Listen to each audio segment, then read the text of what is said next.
Yeah, yeah. Yeah.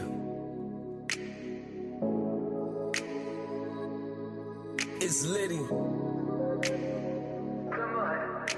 Okay, I'm almost wasted, and my drip is on the spaceship. One more sip, yes, I can taste it. Come to my exact location. I'm so tired of my probation, doing time for revocations. I just toasted this occasion to give myself standing ovations. What I'm drinking, that brown, that white, with the ballers, that ass is attracted like a magnet. I never dodge her. I drink my problems away, and that alcohol is my sponsor. And I will indulge you to the point of death. That's only if my heart hurts, cause relationships never last, and being faithful is a thing of the past. Everybody's only after one thing. Both sexes can relate to that, can replace the fat when they hit it from the back. Get your face in my pillow in the palm of your ass. Yeah, I graduated from the bottom of my class. Now I'm sitting at the top, you see the bottom of my glass. We can keep talking, I know that's where we're headed. It's my train of thought, it's so terrible to be embedded. Did I mean it? Only if I said it. Remember her face, I normally forget it. Get it, hit it, quit it. Send it on the way, package, shipment. It's hard to react if your heart ain't attached. Acting like it ain't love, you be calling her back. Wake up in the morning next to an empty bottle. Wonder what she said that made you really wanna follow. Words come out, I know I'm drunk. Somebody send me another one. Oh shit. It's Liddy. Yeah, yeah. Welcome to another event. Not an event, another day, another dollar. I hope everybody had a good weekend. Hope everybody had a very good weekend. My weekend was very good myself. Didn't do too much. Caught up on studies, research, same old. We're getting down to the home stretch at the end of the year. I believe there's going to be big changes at the Internal Revenue Service. And which brings me to the first story. Okay, so apparently Janet Yellen, the horrible Secretary of the Treasury, abruptly resigns. Why did you resign, Miss Yellen? Oh, because you knew you were going to be fired. Because you knew the audits of the IRS is coming under Trump and Elon Musk, the government accountability, auditing the government's accounts. IRS, why did you send me a letter stating that you finally received, which a payment was attached to the return, received my remittance and my return dated February 27, 2024, and sending it to the site for complete processing? Of course, please allow an additional 60 days to fully process the return. You said you never got it though when I called you a few months ago. You said you never had it. You said you never got it. So now when I requested the auditing, it told you to sweep those internal IRS accounts. Oh, magically, you get it. Magically, you get it.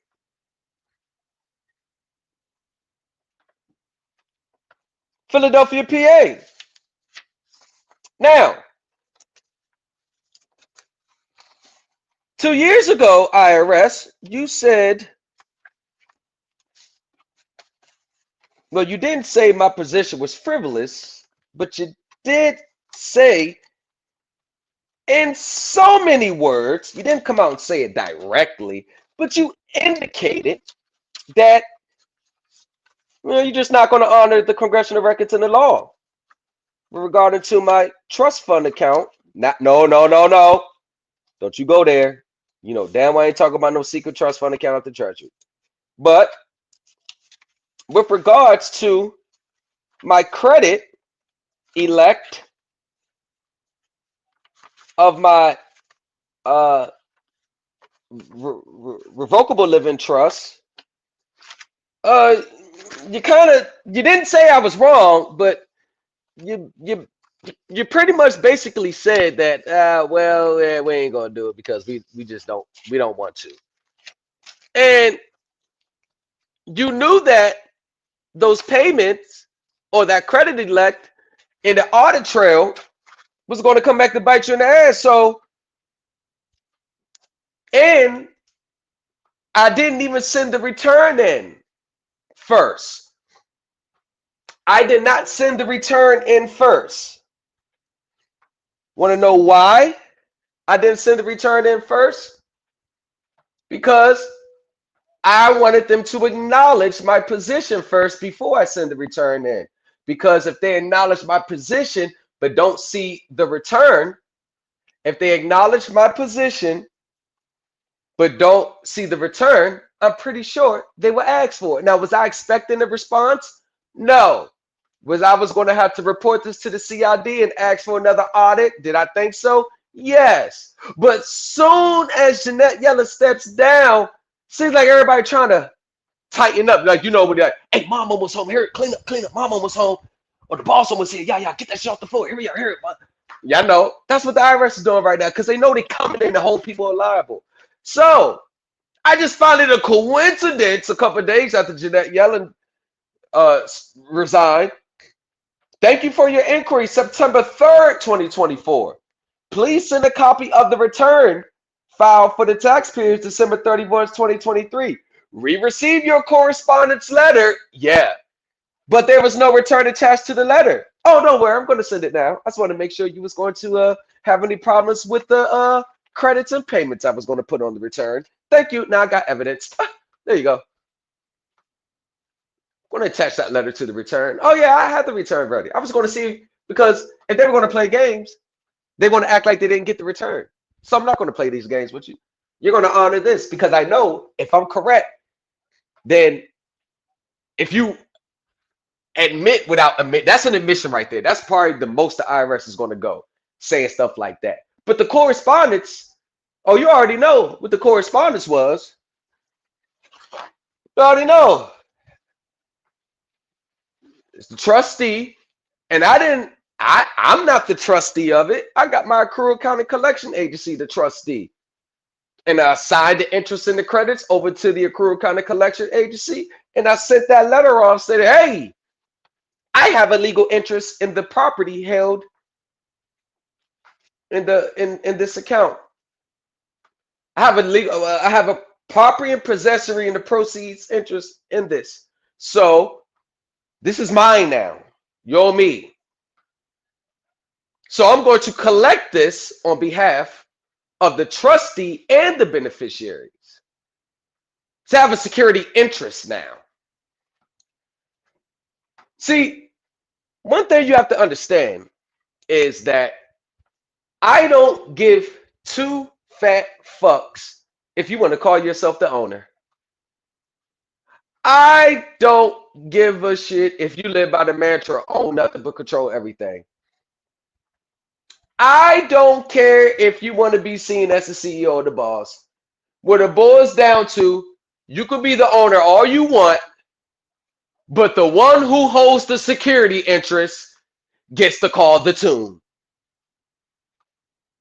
You own your house, even though it's mortgage, you still own it, you still pay for it. It still goes down as you purchased it from the seller. Just because you mortgage it, you're still the owner. But guess what? What does it mean you own your house if I have a security interest in your property? So guess what? What does security interest do? It compels performance. And if you don't perform, the trustee or the agency, whoever, what they're going to do is they're going to pretty much, foreclosure is just nothing but a fancy word for involuntary bankruptcy. Because what they're doing is they're liquidating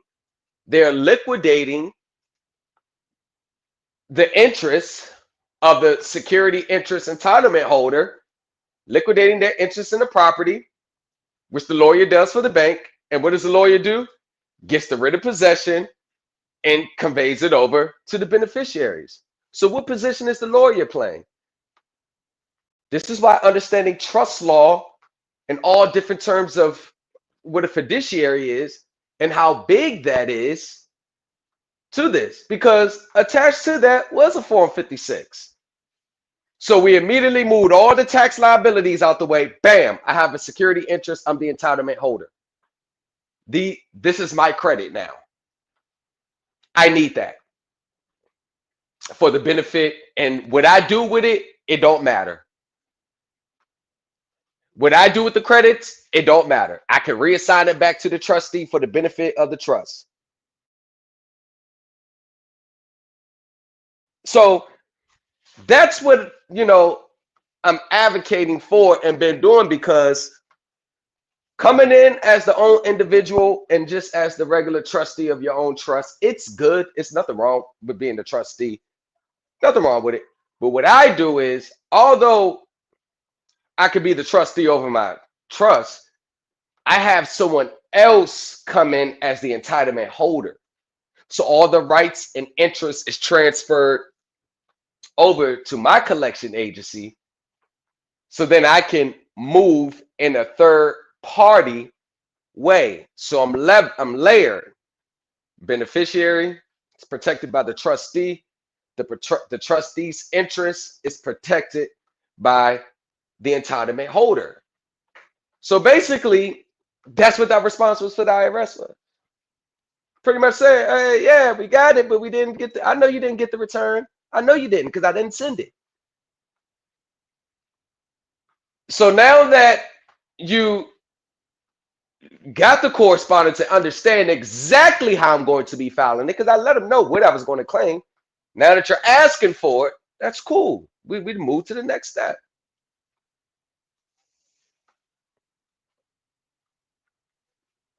We can move to the next step. And I remember when I sent it off too. I remember when that correspondence I sent it off. I sent it off September 3rd. It was a pretty decent. It was a pretty decent response time. But I'm doing that to that all of a sudden, just like Self-Made One, he got an update for the erroneous withholding for his 2022. He called them today. Since I don't like to use the amended returns until the IRS proves to me that they're not going to wait 25 to 30 weeks to process it, I just filed duplicate returns or corrected returns. It all works the same. Because if you read and understand the internal processing of it, all they're going to do is just look at this form and look at this form, see the original one and see the more corrected, updated one and process the duplicate one as the original one. So we called today and they told him, hey, just got to verify your identity. Once you they requested that he brings in the return and the information. And once he verifies his identity, they're going to take it to the backend process. And in order for them to finish processing his refund, as what was told to me by Self-Made, who I just got off the phone with about 20 minutes ago. So he has a refund check coming back for 2022 once he finishes verifying his identity because it was a duplicate return.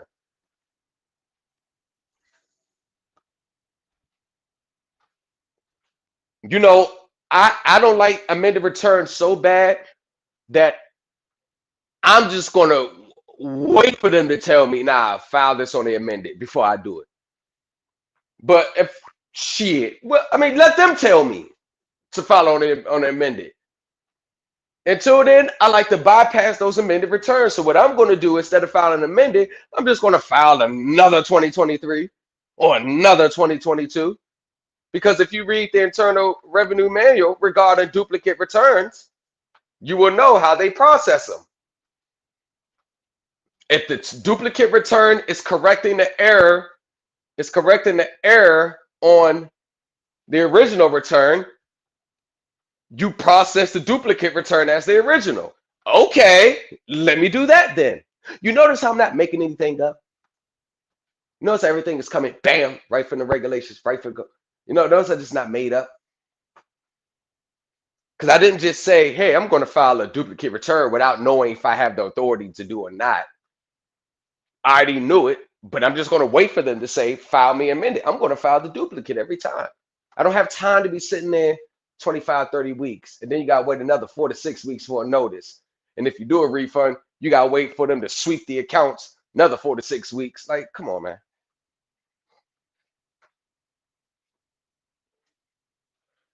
uh, uh, uh, they were behind. Last time I talked to them about the amended returns, they were behind 60,000 amended returns. I said, I'm not adding another one to the list. Let me just file a duplicate.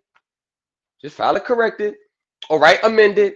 See, if you read the Internal Revenue Manual, they'll tell you what to put at the top of the return. See, this is all about reading, comprehension, and understanding. Now, I do realize that everybody's IQ is different, and I swear I'm not being funny. Everybody's IQ is different. Some people are going to be able to pick it up and comprehend it on the first, second, or third go round. Some people, you need to sit down with them and break every little single thing down in layman's terms and then give an example for every single word along the way, and then break that down more and then appeal to their belief system. And then, it's so many different levels.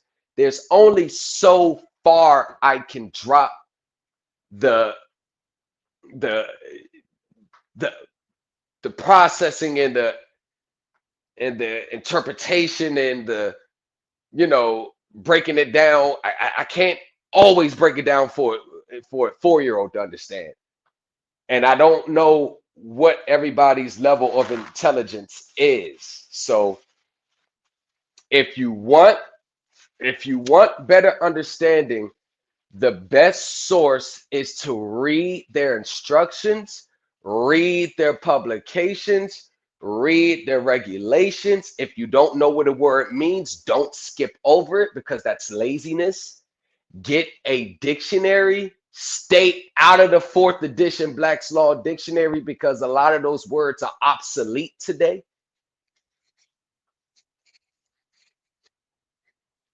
Get a dictionary. Use AI. Hey, AI, give me 3 alternative uses for this word. You know what I'm saying? Do that. The Internal Revenue Manual gives you the policy. It's like the employee handbook. It teaches you how they process things, what all accounts they have on the book, what accounting mechanisms you use. Because if you read the Internal Revenue Manual in multiple sections, especially the accounting section, the deposit manual, all those sections, you will know that they use the same. It's a little different for the system, but they use the same accounting principles. And every time I read any section of that manual refers to debits or credits, it was always an account that they can identify that's being debited and an account identified to be credited.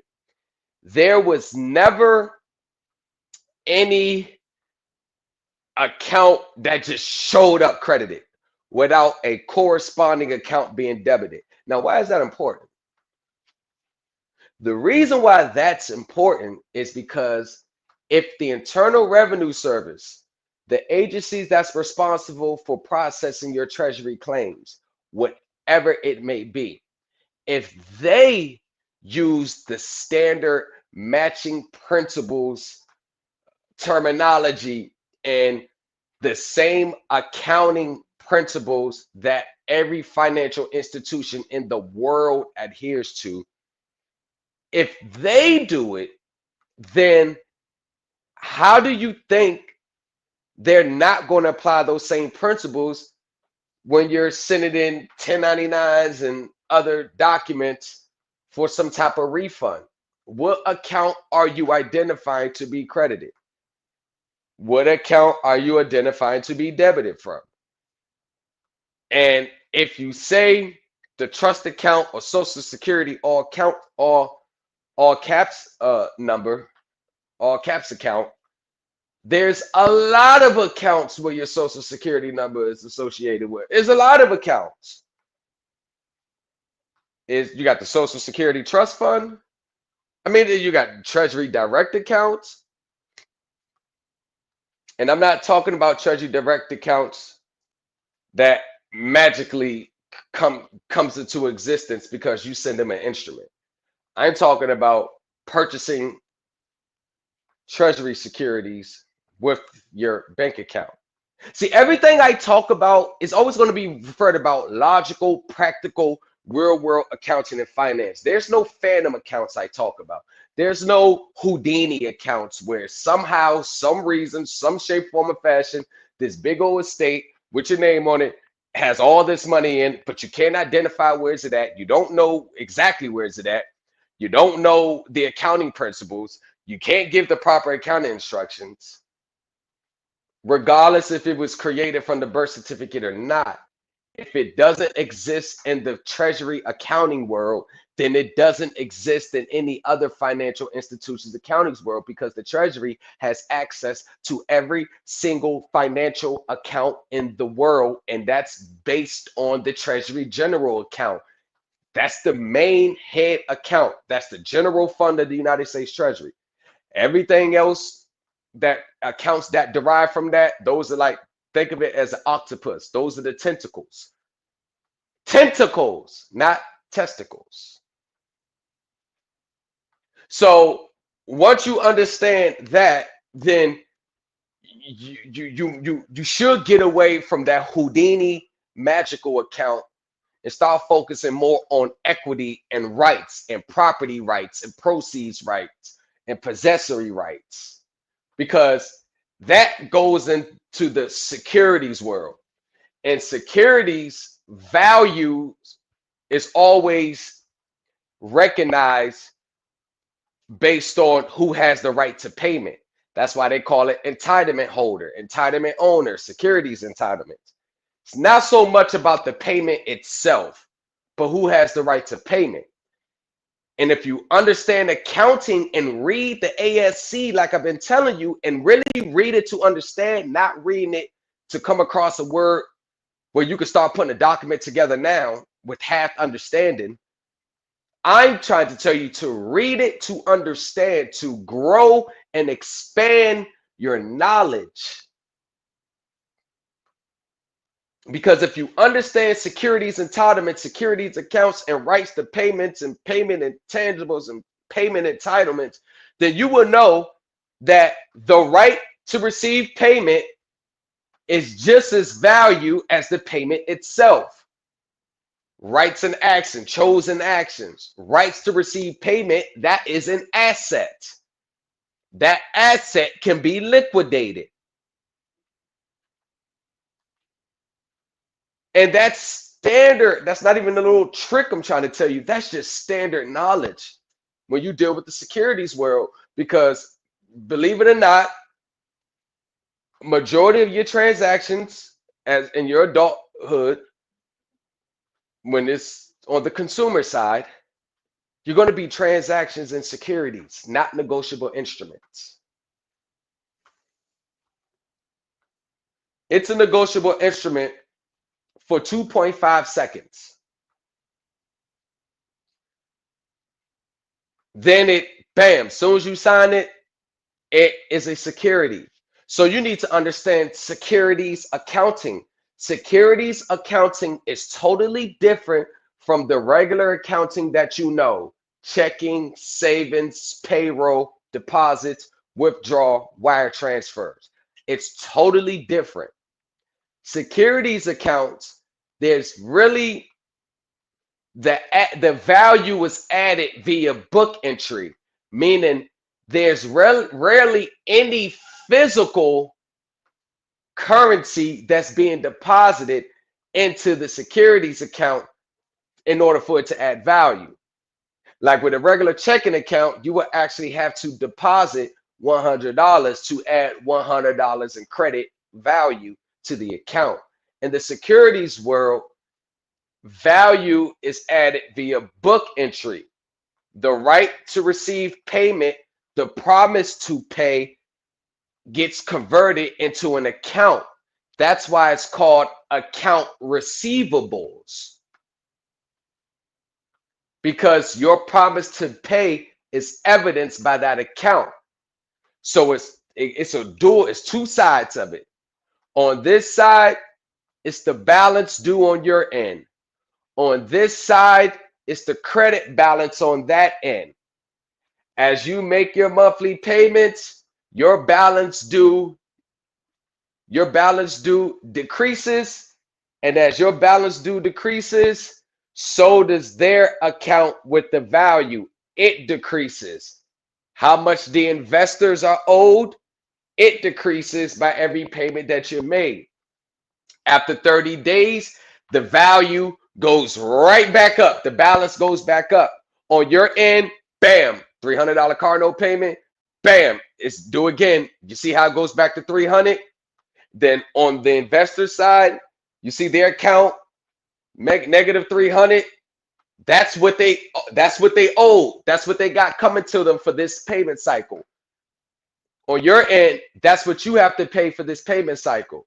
But if you notice one thing, there is no money sitting in the account in those instances. When the balance due is 300 on your end and the balance is minus 300 on their end. But those are still the value of the account.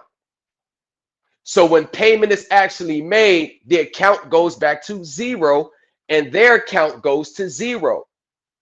So when you're an investor in mortgage-backed securities, those securities themselves are called self-liquidating paper. Now we're getting into the advanced securities world. It's called self-liquidating paper. Why is it called self-liquidating paper? Because you don't have to present it for redemption every month. It liquidates itself every month. That's a securities term. Self-liquidating paper. So once you understand that aspect and pretty much everything is a security or derived from a security, then the accounting mechanisms that you use on your instruments are going to be different. Because the reason why a lot of people's instruments fail is because they all come from this phantom belief that this paper right here can easily be converted into Federal Reserve notes. Okay, a lot of people just present it like the guy that presented the International Bill of Exchange on his rental agreement and then went down to the I believe it was the courthouse. It looked like it was the judicial building, arguing with the sheriff's deputy because he got evicted, saying that he made payment. The problem with that is the payment that he was making, you can't make general deposits of an international bill of exchange into the account to bring it to zero, because remember, stay with me if you're here. The reason why there's a problem with that is, how is the instrument going to be liquidated? How is the conversion of that paper going to happen? What account is going to be debited to make that international bill of exchange good? And a lot of times people don't have the answer to it beyond the fact that there's a secret trust fund account somewhere. Beyond that fact. So he's trying to deposit a negotiable instrument into an account that was generated by securities. However the account was generated, that's how it's going to be governed. But they don't hear me though, because I'm not talking about some quick fix. This is why people are still popping up with frivolous filings. This is why people's accounts are in the red. And this is why most people can't get out from under that proverbial mindset that leads nowhere. You don't need to do anything or take any action to try to prove me wrong. Even if you prove me wrong, you can't point to anywhere that how that's going to benefit you in that moment besides your pride and ego. And pride and ego never cashes checks nor pays any bills. So if you try to go out your way to prove me wrong, I question your mindset, because proving me wrong does nothing for you. It does nothing for you. I mean, you're not going to hurt my credibility.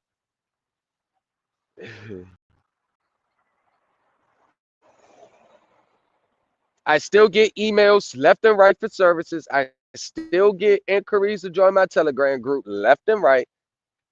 And it's been consistent for 3 years now. So you're not hurting me by proving me wrong. And it's not about me being right. I'm talking about what is, how the system is. And you can verify the information yourself and you can come to the same conclusion. But I guarantee you, the conclusion that you come to will not align with most belief systems. I guarantee you that. Because in that manner, I deal with what is, not with what should be, how should it be, my belief system doesn't matter in this. I just talk about what is and what is not.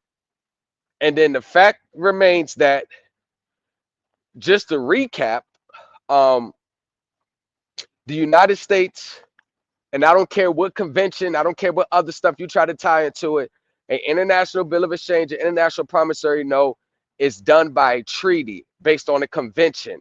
There is no other laws outside the treaties established from the convention that you can try to tie in to make your international bill of exchange good in the United States. International law is a law that countries all agree to adhere to. Like they got international law on like human trafficking and things of that nature. That's a universal law all countries signed on to. International law is not binding on a country who did not agree to the treaty which established the law. So I hear people say I'm under international law, international law, international law. It doesn't matter if you're under international law if the United States did not become a party to that treaty which established the law. And it goes back to the fact that the United States never became a party to the Uncentral Convention. I know it's a shocker because a lot of people probably probably just tried to send off another international bill of exchange or did, and then they watched my video. Because I know how these people think. People hate when they pay for a process, but then it's found to be discredited after they sent the documents out, like while the documents are still in the mail.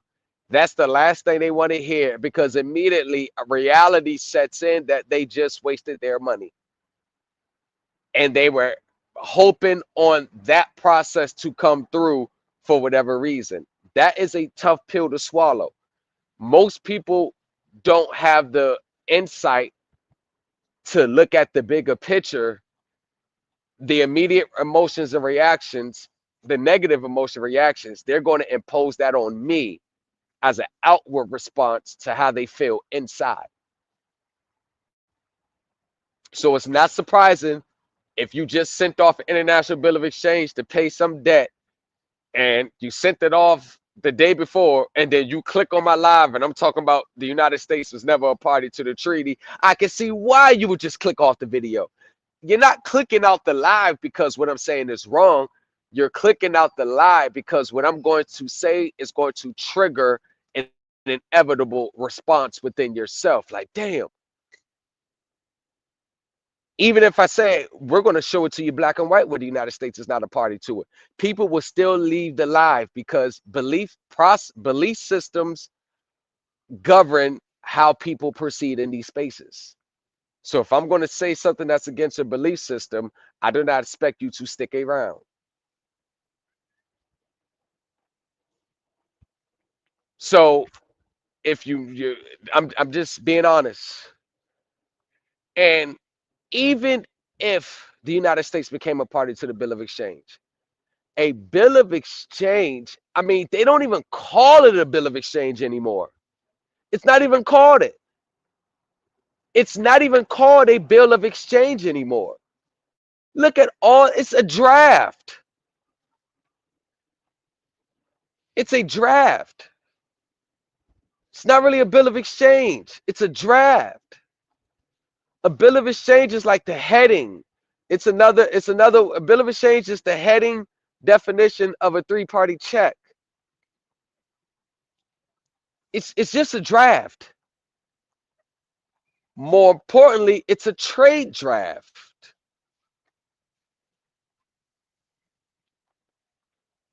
And you have to evidence your and attach evidence of your right to receive payment from another account or another financial instrument, and that has to be used as collateral to sell off the bill of exchange.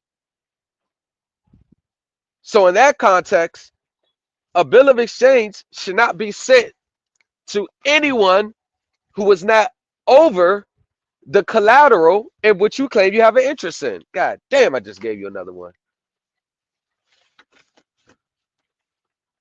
So you sending a bill of exchange to the mortgage company, I don't give a fuck if you say it's an obligation of the United States. Obligations of the United States have a specific processing area for them. Mainly, all the debts of the government is going to be paid via the Bureau of Fiscal Service. That's the biggest dispersing agency of the United States government. And here's the thing. We don't even know the position of these government agencies. Like, people are sending in instruments. You don't know the accounting. You don't know how it's going to get set off. You don't know the positions to the game. You don't know the players to the game. Like, and we are supposed to say that's okay. And all this could have been found out if you just would have simply took the time to research and read. But we know that that's not the case because everybody has been accustomed to these teachers just handing out templates. When you get a template, and I'm going to give you two scenarios. I'm going to give you the scenario of a flawed template. When you receive a template from a teacher or who you paid for, there's always the question that should be asked, whether you want to ask the question or not. But the question should always be asked as, is this template legit? How can I verify this template?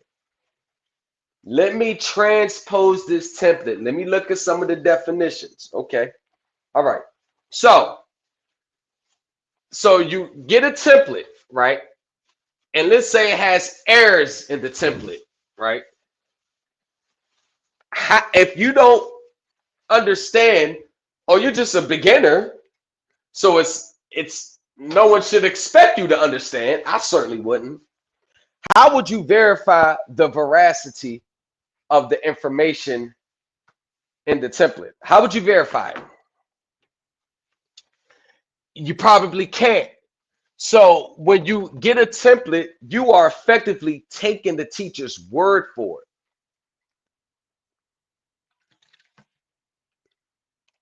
You're taking the teacher's word for it. Cool, right? So you send it off and you don't get the response you're looking for. Your initial thought is to do what? Contact the teacher. Contact the teacher. Hey, I did not get the response I was requesting or what you presented to be once I bought this from you. What's going on here? How can we fix it? And if the teacher, which normally they all do, they steal other people's work, don't understand it themselves. If they don't have the answers you're looking for, then that's where the problem starts. And then we go down that road. But let's say you get a template and it is correct. And you get the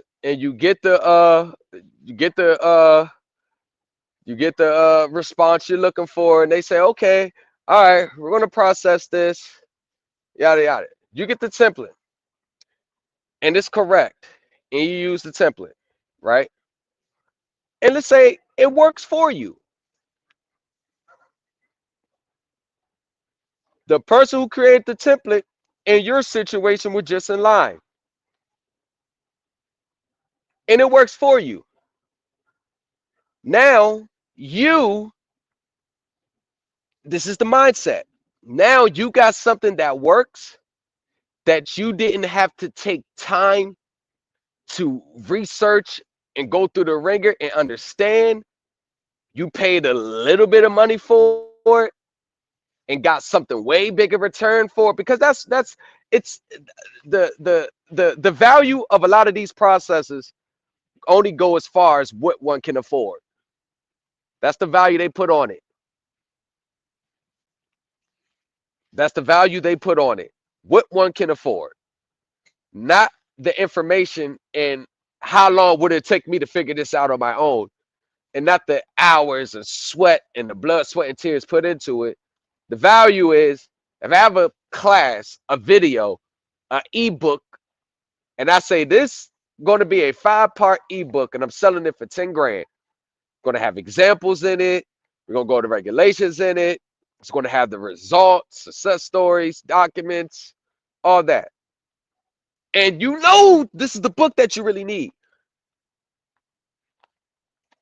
But you only got $300 in your pocket. Most people are not going to go the extra mile to make up the 7,300 because they don't see it being worth that, going through that, taking a loan out for it to purchase this book, regardless of how much it could benefit them in the future. You see what I'm saying? They're not going to get it because they don't have the 10 grand or not willing to spend the 10 grand. So I say that to say this: even if you got a template and it works for you, and you do it one time, but then you go back again, because this is coming from real life, from what I've seen. They always try to go back 2 or 3 times, and it's usually on the second or third time there's a skirt. Hold on. Now they're asking for more documents. Now they're asking me to clarify some things. What's the first thing you're going to do? You're going to go try to locate the person that did it. But if you look at it, nothing in that time frame from the first time you were successful to the third time where they was like, hold on, we need more information now.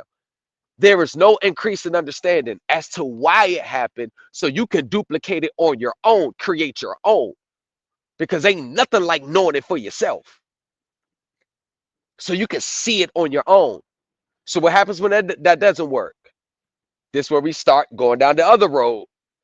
But the key ingredient in it all is understanding. And we can't continue to fault others due to our lack of understanding. And a lot of the information that you're going to uncover and verify what I'm saying is correct, you can do it off your own reading. You do it off your own reading. At least point you in the right direction. I have uncovered, I think, 20 regulations that applies to a simple auto. Do you think I just found all 20 regulations in one day? You think it just you just did it? I'm just such a wizard. It took me months to find all those regulations, all different regulations, but they all apply. All the pieces from this regulation apply to the picture I'm painting for the IRS. It all applies.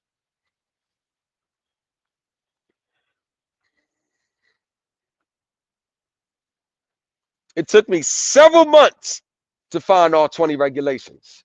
It did. I'm not gonna lie to you. It did. Not gonna lie. It wasn't easy. Had to read through a lot, do a lot of understanding, interpretation, reverse information on it. How does it apply in the adverb, adjective, now? But if you want to avail the time and months I spent to get all 20 regulations, because it's definitely free to look up. It's free to look up. 26 USC, 26 CFR. It's free to look up. Free of charge. Free of charge. But if you want to bypass that free of charge, I can pinpoint the exact regulations for you for a nominal fee. For $25, I can.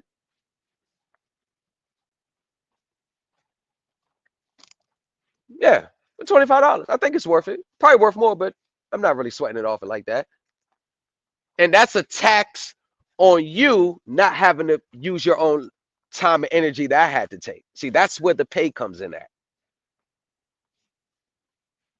That's where the pay comes in at. The time and energy that I spent reading through all those goddamn regulations. It really should be 100, but I know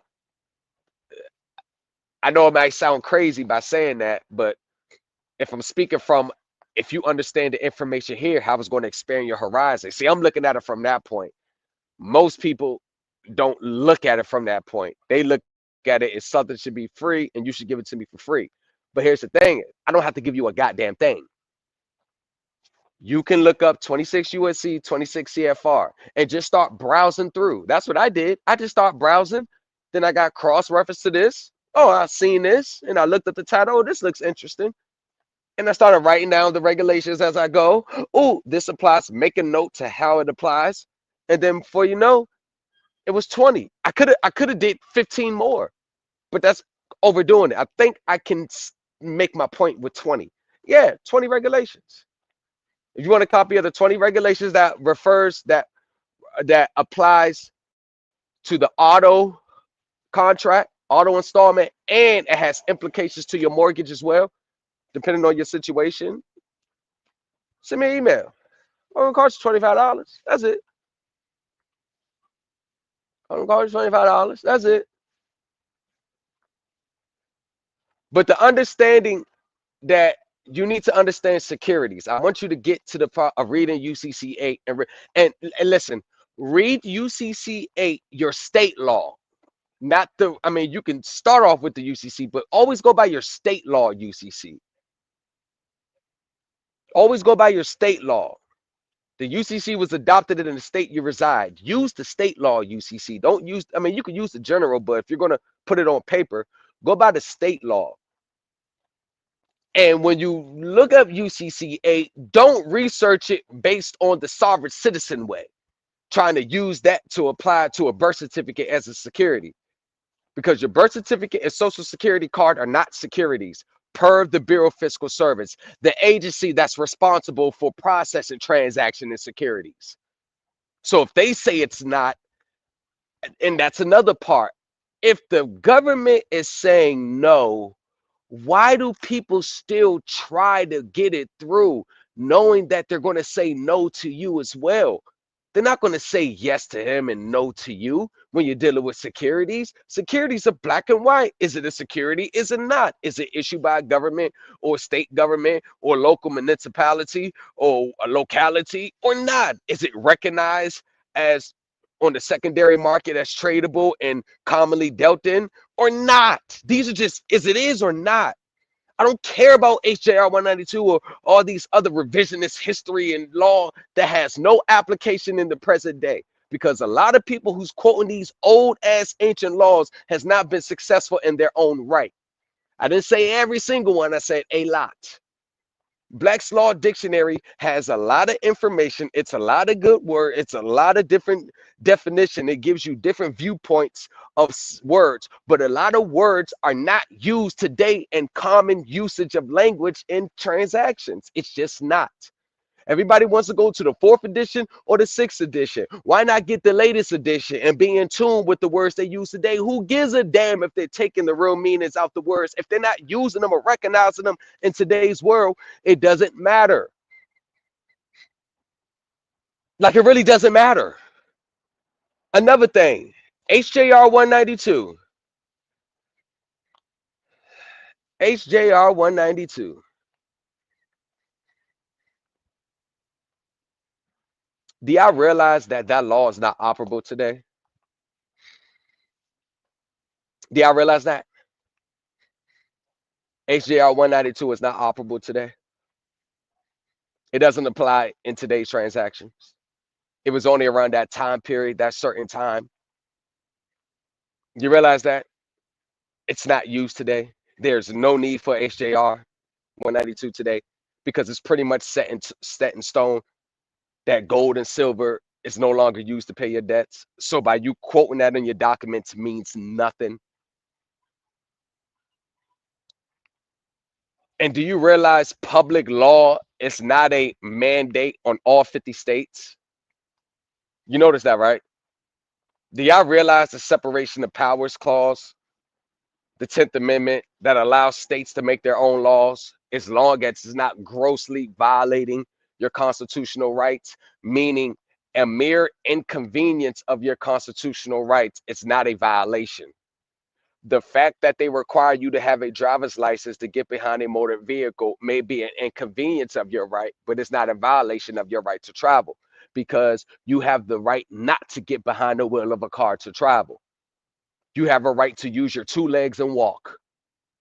You have a right to Uber. You have a right to get on the plane, a boat, a bike. You have that right to travel.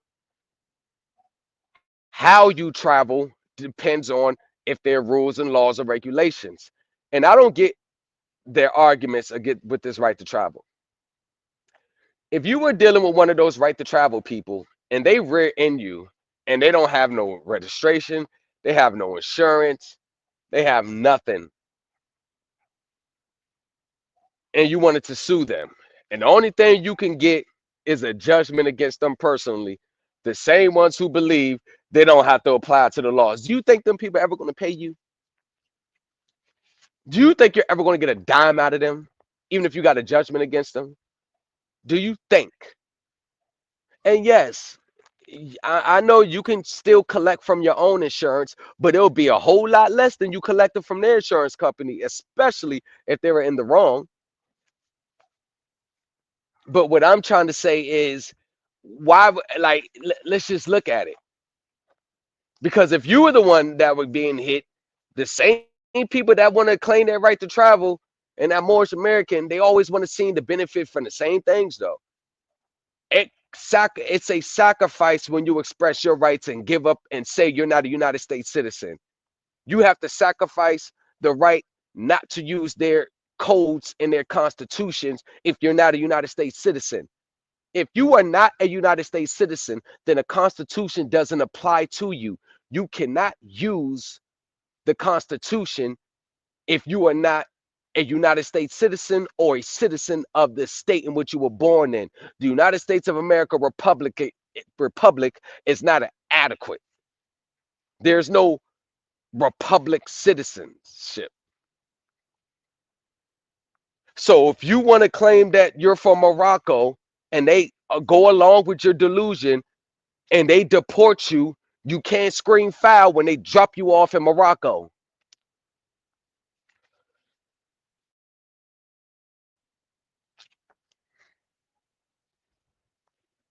What's up, y'all? Tony, what's good? Thomas, what's good? Self-made, what's good? Pin the link at the top. You want to come up? Because I know self-made, you called the IRS today. You got to go verify your identity. Then you're going to be in the mix. You're going to be in the mix.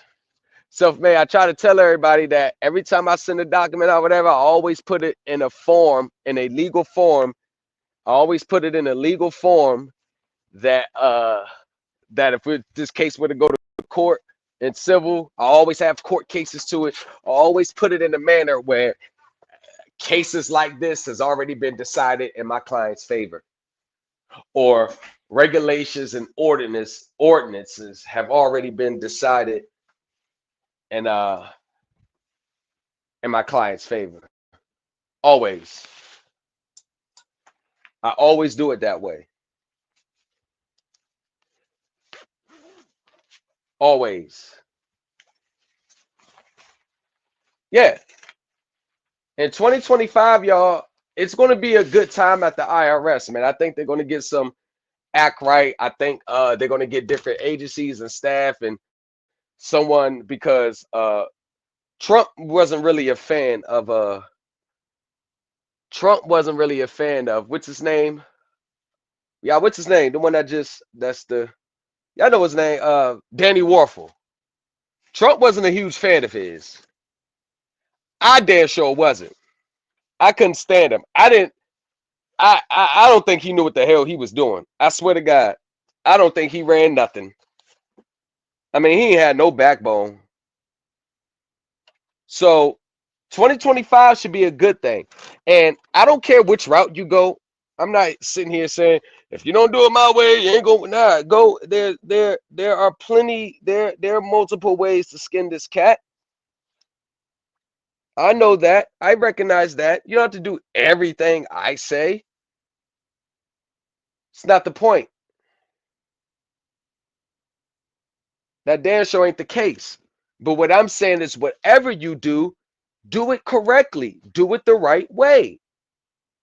And if you don't fully have all the information, then what I'm saying is if you don't have all the full information to what you are doing, what I'm saying is take your time and study.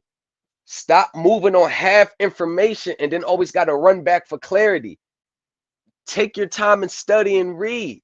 Like, I know people who fill out like Form 56s and 1040s and all other tax forms without even reading the instructions. They're going solely off how someone says to fill them out. Like, that's not behavior grown functioning adults should be displaying, especially with dealing with something as such potential legal consequences as the IRS. Like, I would never tell anyone to fill out a form that they don't fully understand. If you don't understand, don't send it. Stop looking to the left or looking to the right, looking at someone else and, well, I don't want to be like, I want remedy too. Everybody wants remedy right now. I get it. I get it. Everybody wants remedy right now. Trust me, I know. We all want remedy right now. And we all want to understand it all right now. I get that too. But what I'm trying to tell you is that it's not possible to get remedy from something on your own, remedy for something that you don't fully understand. That's all I'm saying. And if you know you don't fully understand, if you know that you do not fully understand, then I'm trying to figure out as to why you will still proceed in such like manner. Because when you don't understand,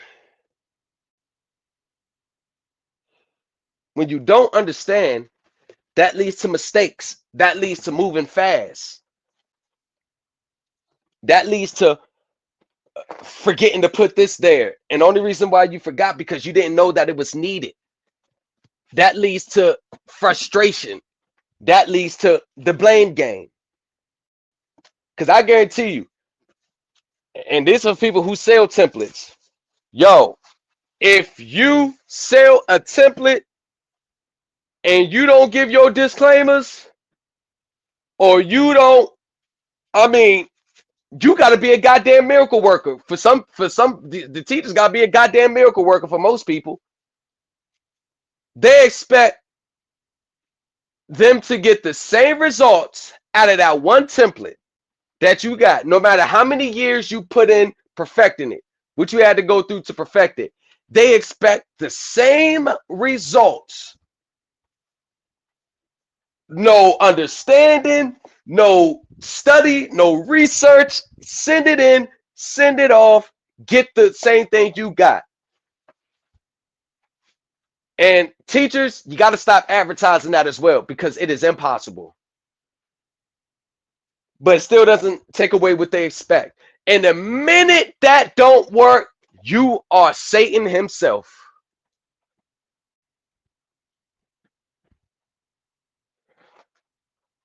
You are Satan himself. And the teachers, even the ones that say, you're getting this template, you're still responsible for do your research.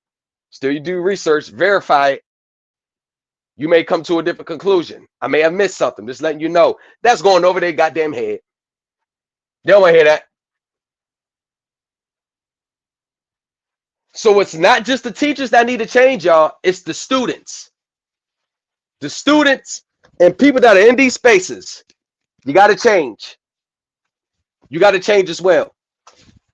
Y'all have these unrealistic expectations. You expect something to happen overnight. You don't want to put no effort into it. You don't want to study. You don't want to read. You don't want to figure out by yourself, but you expect to get these results all because you paid a couple $100 for it.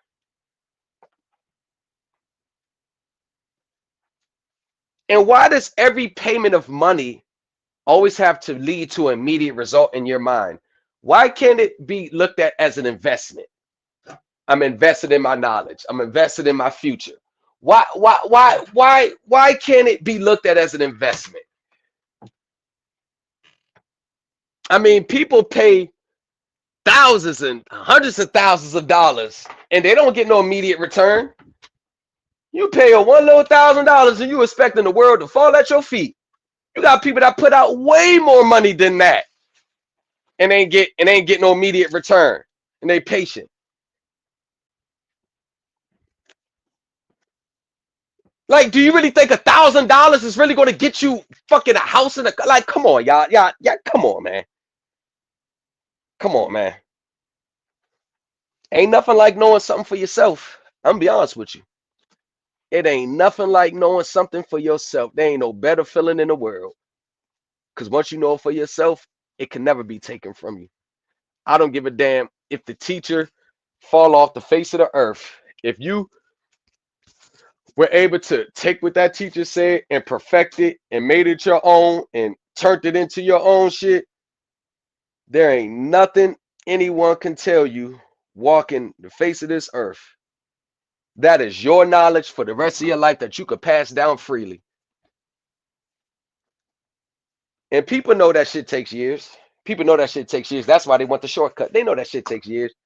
I mean, you got fucking these securitization vehicles, these trusts, these lawyers in these trusts. You know how long them motherfuckers been doing that shit? You motherfucker graduate MBA from Harvard,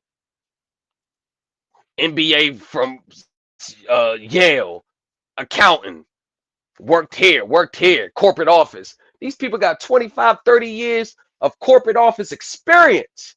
And all you got is 2 years of foreclosure in a YouTube video. Come on, man.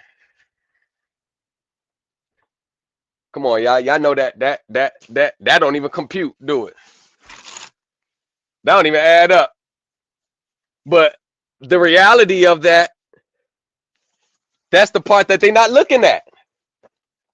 And that's why I'm going to keep saying these things, because I'm trying to at least bring the basic realities of the real world back to these spaces.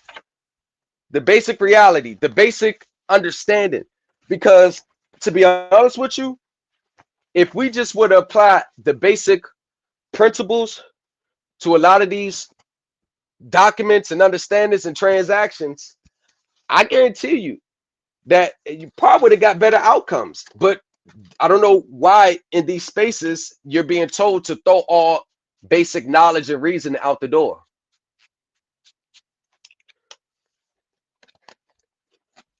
Like, your teacher or someone could be saying, do it this way. You did your research and found out, well, that may not be the right way. Instead of being like, nah, I'm gonna follow what the instructions say, most people will still do it what the instructor said. Regardless, I mean, listen, we are humans. We can be wrong.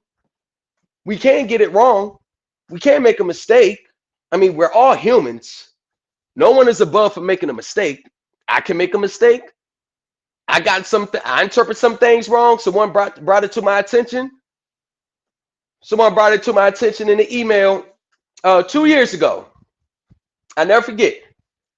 Brought it to my attention 2 years ago in the email about 12 USC Section 95A being omitted. Send me an email. And he said, yeah, he said, I forgot what he said, but he said they don't 12 USC Section 95A has been omitted. They don't use that no more. He brought it to my attention. And I looked it up. I said, oh shit, you right. Thank you. Thank you, bro. Thank you. And I went right back to the group. I said, y'all, it's been brought to my attention. And I confirmed it with the research. Y'all, removing 12 USC 95A out of all documents. It's just as simple as that. That don't make me overall don't know what I'm talking about. It's got that part wrong.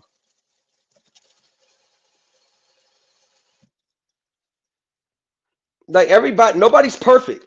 And students, you gotta stop expecting unrealistic perfection.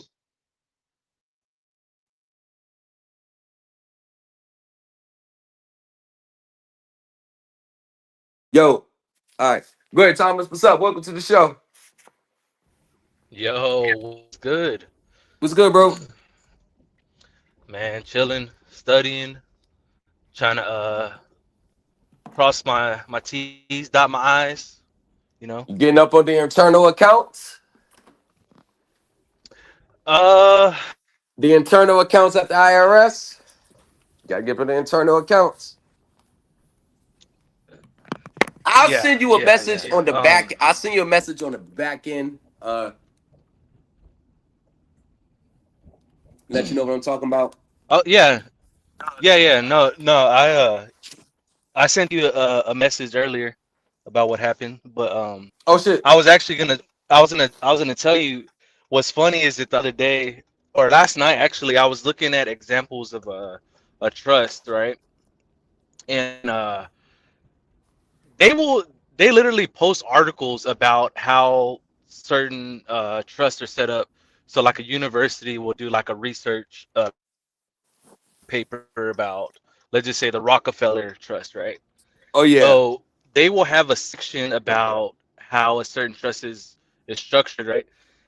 And when you actually pull up some of these PDFs from some of these trusts were made back long ago, you can see how much detailed information that goes into creating your documentation. Yes. So I stepped away from this one that I was reading from a university, right?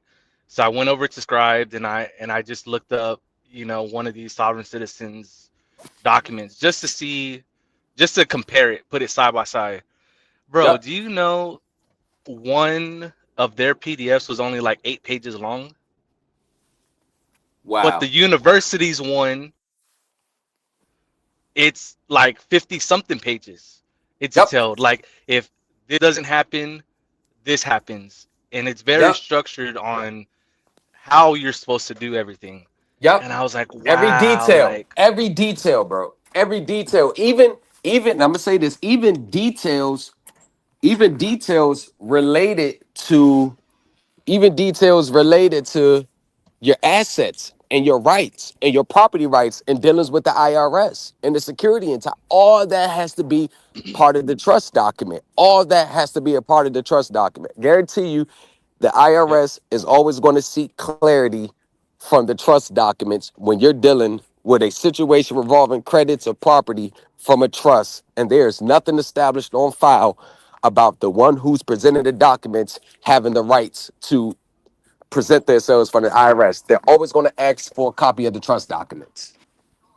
yes. And I was just so amazed at how these guys they create these courses and they sell them, let's just say $500. Yep. They're getting paid $500 just for 8 pieces of paper that won't Yep. even see the light of day. Nope. It won't get recognized by anybody.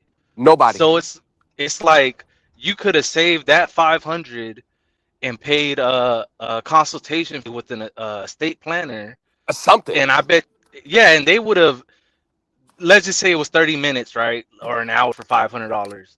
They would Yep. have gave you so much more content of how to do something correctly than paying some guy that just all he has is eight. it's 8 pages and just do this and do that and you'll get it done. You know what I But mean? but but here's the thing. I think here's the part I think you're missing. It's not the 8 pages that they're paying for. It's the promise for whatever they said you will get if you have these documents. Bro, I'm telling you, majority of them, they don't ever. It's always a promise behind it. It's always a promise of some type of financial benefit, financial gain in the immediate, but you need this document here. Because that's what or what can come of it. And that's the mindset. Yeah. That's the mindset that people have that we're, at least I'm trying to break them out of. For the stop paying for the specific beneficial outcome without focusing on the steps and how the outcome is going to be achieved, because the outcome itself is pretty much set in stone. If the outcome that you have is set in stone and it's already some type of regulation on it, or some type of authority already talked about and assessed, then it's about executing it the right way, because you already know pretty much what you're going to get. The focus for a lot of people is not on the execution, the proper presentment of it. The focus is so much on what I'm going to get back in return after I send this.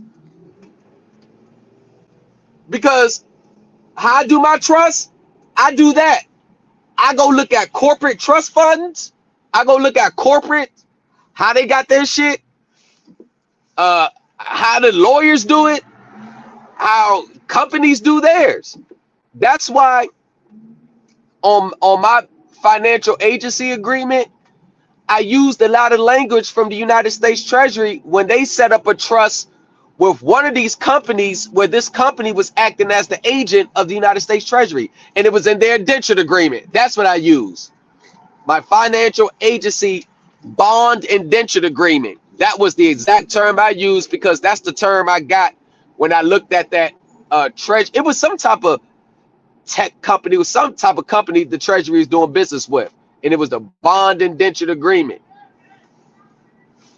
And I use the same, a lot of the same terminologies and a lot of wordings, and I even use the part where they have the keywords that they used in it. I even put that in my bond agency. Like, and using this will be accounts, this.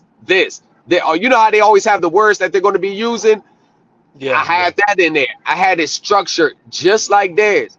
Granted, I got an understanding of the words used. I researched them, and I'm like, oh, this makes sense. I need to add this to mine. And that's how I did it.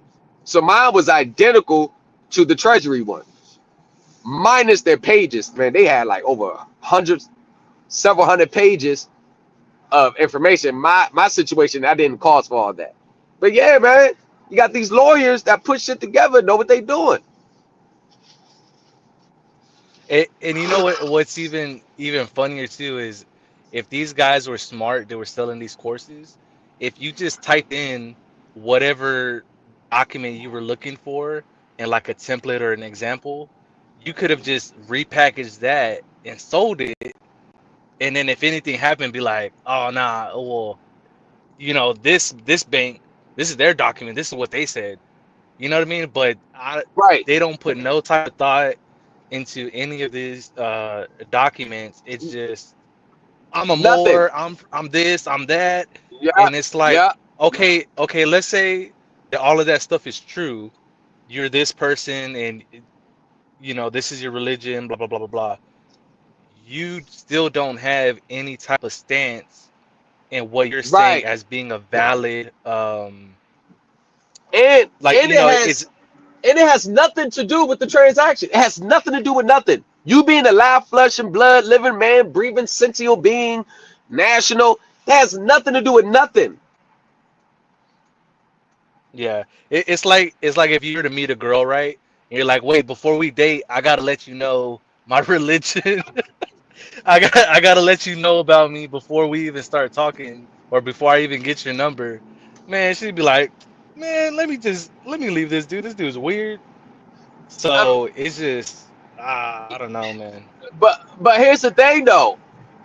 Everybody's setting up trust. Like I see all these, man, TikTok day in and day out. Everybody got a trust for sale.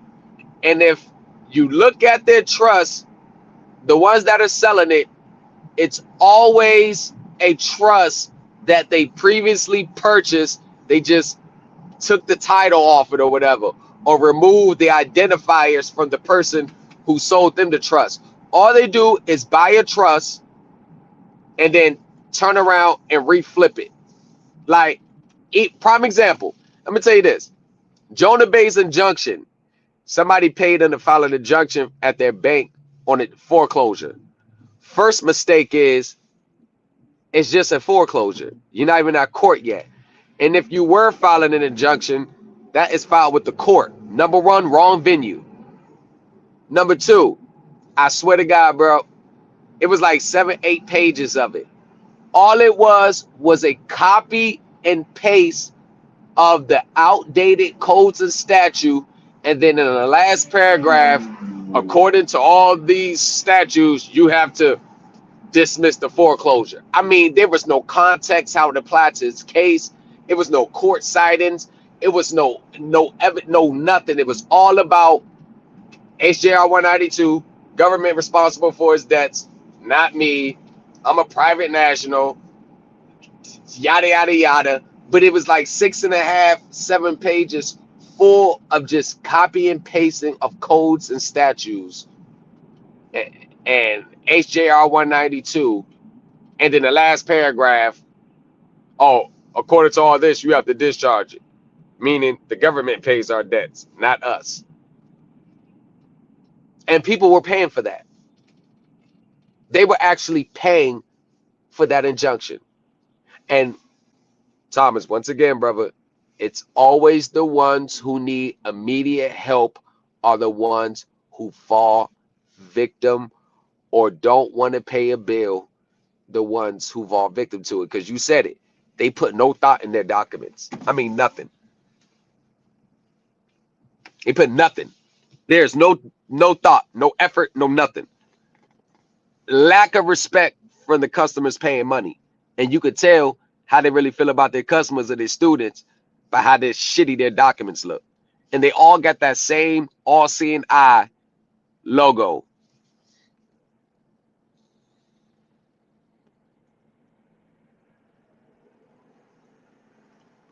It's all the same. Yeah, they, so all of these people's packages, right? What's that saying? There's no honor amongst thieves, right? Yes. So a lot of these guys that sell these courses, and it's true, they're repackaging the same thing, right? So if you can actually find their documents like all over. They're Yep. they're free. You can find them. They're easily accessible. So I remember I looked up like one person's. I typed it in. I found it. Then I typed in somebody else and I found it. And I pulled up both of their security agreements. Right. The security agreement was the same exact structure. I went Yep. down to like the last page and it said 1 billion, and then the other one it said like 1 trillion, but it was the Yep. same. They all just copied All the the same same shit. exact wording, and then they just took out the blanks or changed the name or whatever. That's it. It's the same word. It's the same shit, and it all derived from that Sovereign Solutions website. Because back in the '90s, that's where you was going to get your IPP cards, ID cards, security agreements, license plates. So once that website shut down, the people who actually purchased those documents from that website, and they were expensive, they that's how they originally started making money because they had the documents from the website that the government shut down. So all they did was just repackage the shit they paid for and resold it, and people were buying them like hotcakes. but it's all going to be the same similar wording, and they all catfight. Don't buy it from me. Get your status. If you don't get your status correction from me, it ain't gonna work. What's the difference between the status correction that you selling and the one that 3 people purchased from you? They're now selling. It's all a money grab. That's all. It's just a money grab. That's all it is, bro. That's all it is. They don't give a damn about how their work looks, their reputation, their effort.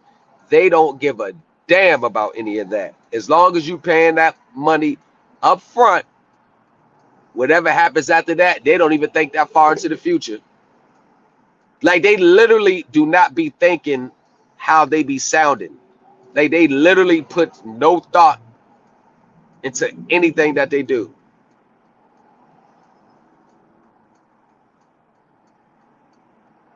They can't even tell you the regulations used. And if they do quote regulations, it's always the same regurgitated ancient 1933 codes of statutes that they don't even fully understand. It's all the same shit.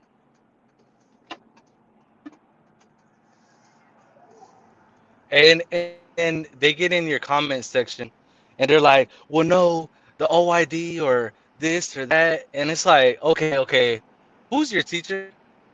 Oh, okay, that's your teacher. Oh, okay, I see. I see why you have you have this belief. Yeah, but their beliefs don't come from their own independent thoughts of study. Their beliefs don't come from that.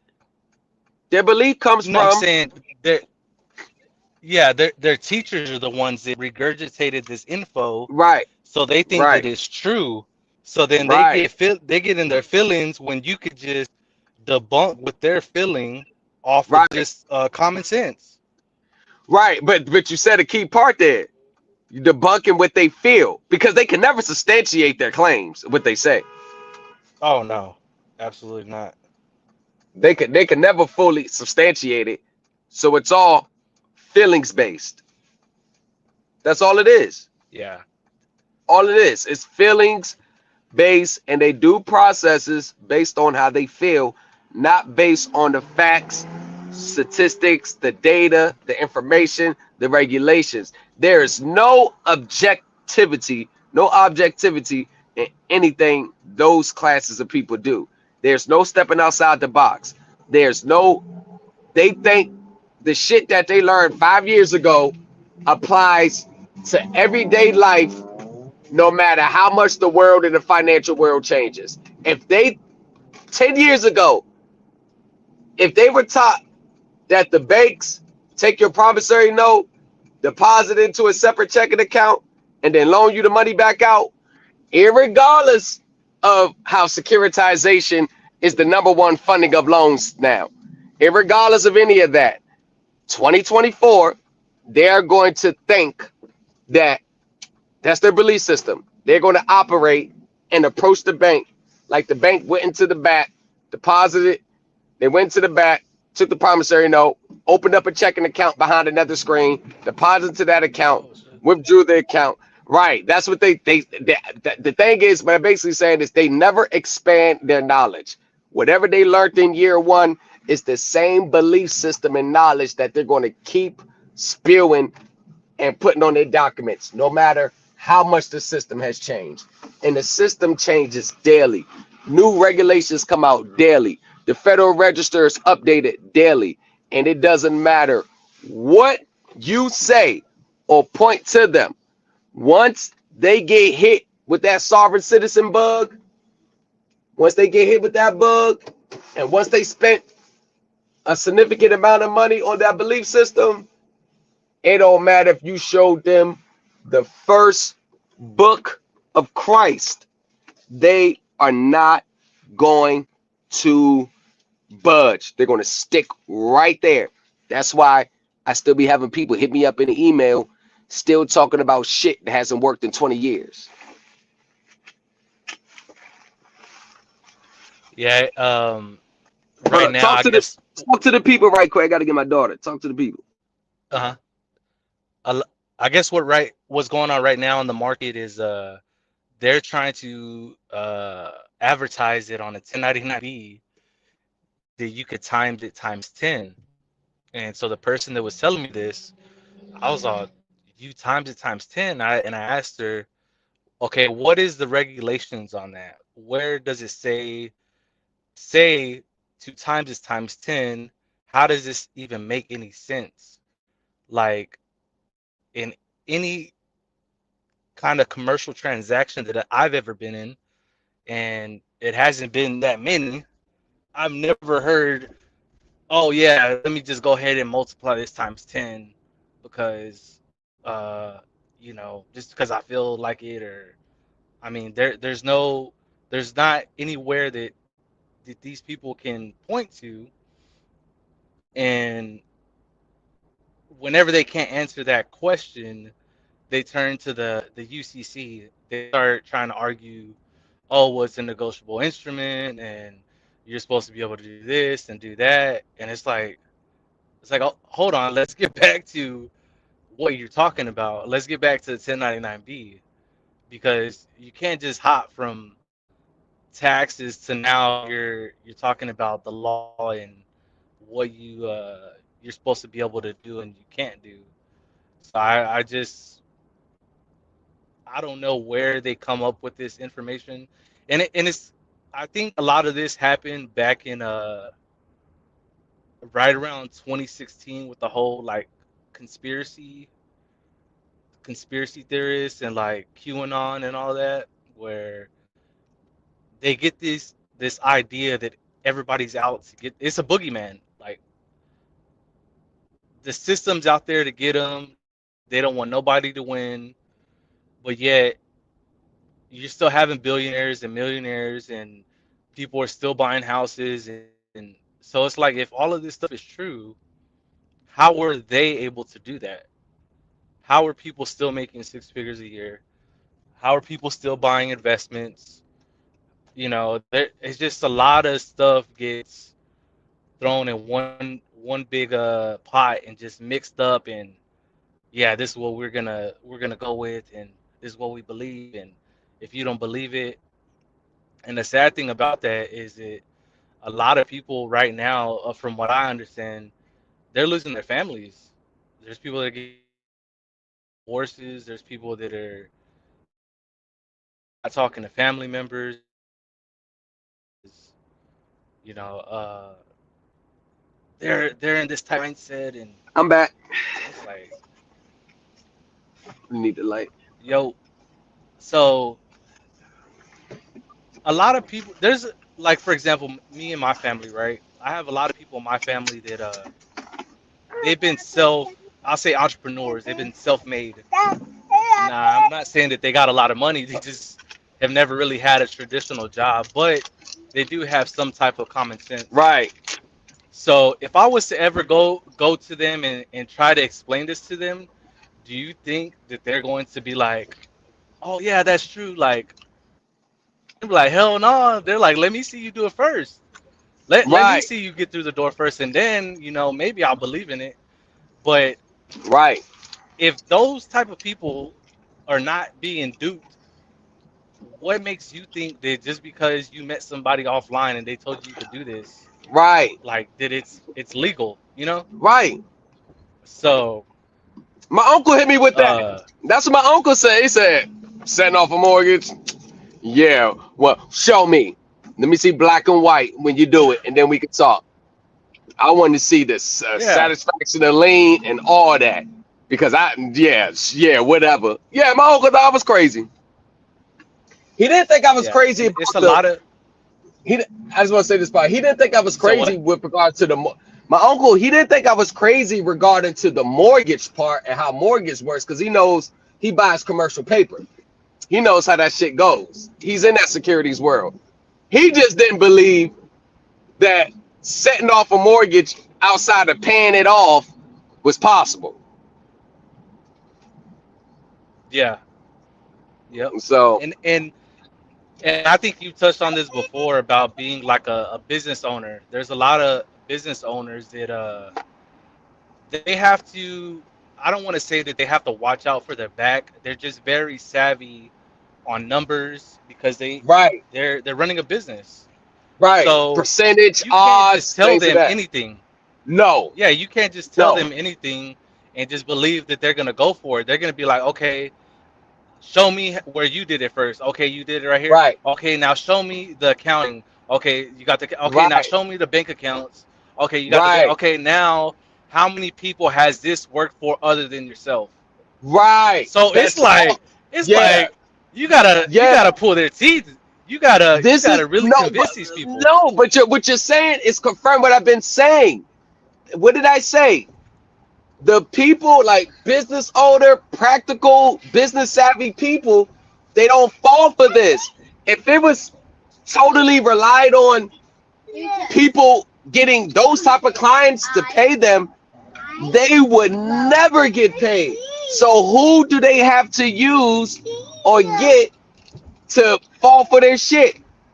It's the ones that are in desperate situations, the ones that don't have that mindset. It's the ones who barely have it to afford in the beginning. It's the ones who are not financially responsible. Those are the ones that fall victim to this. Yeah. I've literally seen people waste $8,000 on a person's continuous, never-ending process when they owe less money than that to get their mortgage out the red. I've seen it. Yeah, it's like they could have took that money and just been like, look, I had this situation going on. Is there any Right. type of minimum, or do you have some type of forgiveness program where I can just get on? I have a little bit of money. Will you take this as consideration? Yeah. And Why yeah, wouldn't but they they want to would take it? do it. The banks, they would Why love wouldn't it. they? Hell yeah, they'll do it. They'll be like, yo, if you make this amount of payment for the next 3 months, you'll be back in the red. Yes, we'll help you. We'll get you back. We'll help you get back on your mortgage. Yes, they will help you.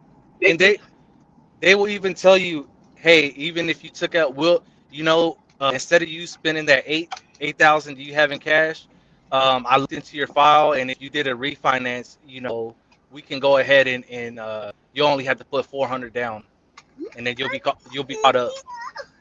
So right, like, shit like that. why even why even argue with somebody when they want to help you?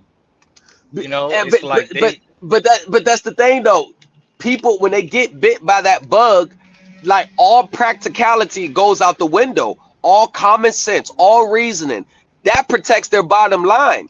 That allows them that make sure that their vehicles or house is not going to be repossessed while they're still trying to study and figure it out.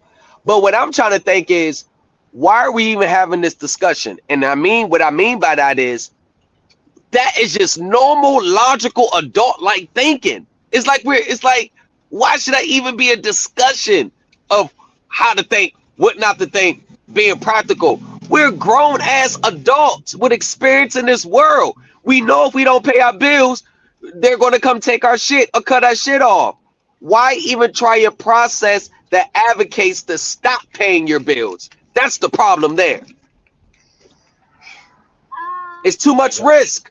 yep. And the reward is not in a high enough percentages where people can just stop paying their bills. Yeah, and I kind of sympathize with these people a little bit because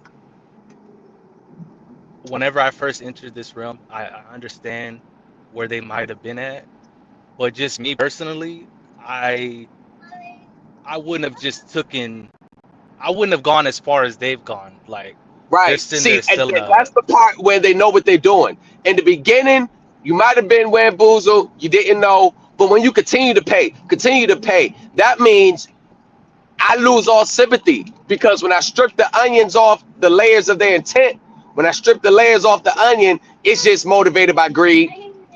It's just motivated by greed oh and yeah. financial irresponsibility. That's all it is. It used to be, oh, they're just victims. No, 80% of them are not victims. They got their own greed used against them.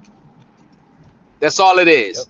Their own greed was used against them. That's all it is. I don't feel sorry for these people who lose 5, 6, 7,000 because after the first $200 it didn't work, something should have went off in your head. Yeah. And, And and the reason a why they lot were of paying the their money, and the reason why they were paying their money was all due to some type of big financial gain, and they don't have to be responsible with their contracts or obligate them. That's was all centered around. Go ahead. um and you know, a lot of these individuals in this community, they don't they I don't think they've ever ran any type of business. They've ever been self-employed.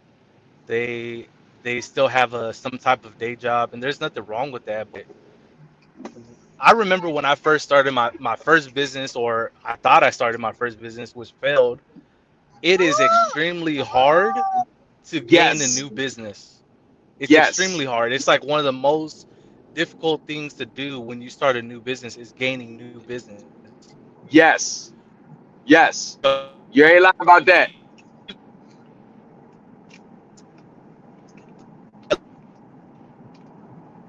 You're going a little in and out. let's just, you hear me? Yeah, I can hear you now. You was going in and out for a Hello. second. Yeah, I can hear you now. Let's just let's just say you got capital of 100,000. Your first year, you're not gonna make any profit. No. Your Nope. first year is gonna be tough, Yep. and even if you were to get the 100,000, what is that really gonna do for you realistically? Because you're not gonna take any profit home. Nope. Nope. You can't afford to. Nope. Most business It's not in owners, the numbers. yeah, it's the numbers. Most business owners don't even start if they get past that 3 year weather the storm mark. Most businesses don't even start cutting themselves. Business owners start cutting themselves a salary to like year 4, year 5. Yep.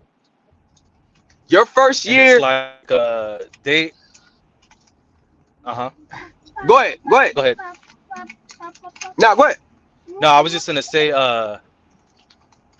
you like let's say you started and you made 20,000 in the bank.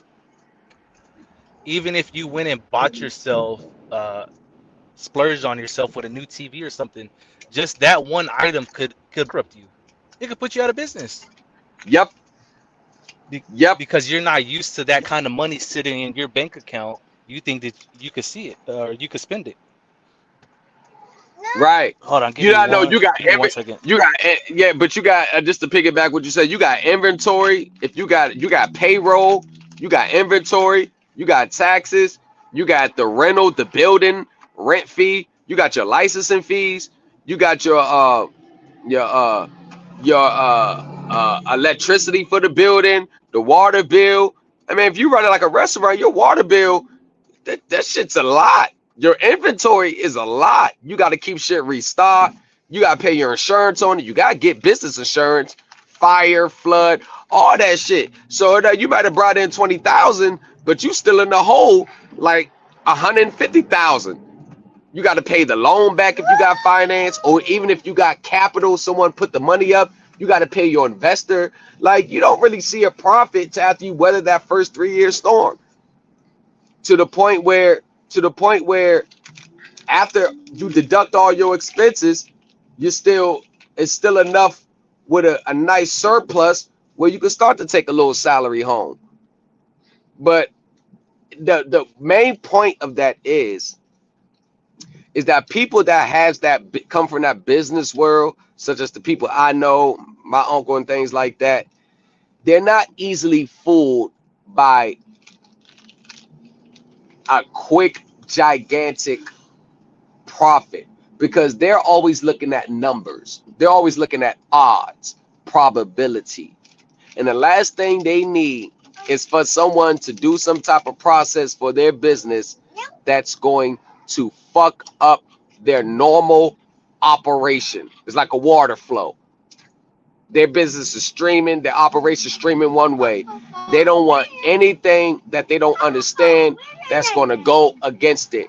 90% of certified business owner, restaurant owners, whatever, landscape and plumbing, if you come to them talking about, yo, I got a process, a way of doing this, Nine times out of 10, they're going to reject it and be just fine with just paying their bills and their taxes their normal way. 90% of them will. That's not because, oh, they don't know, they don't understand. It's not because of that.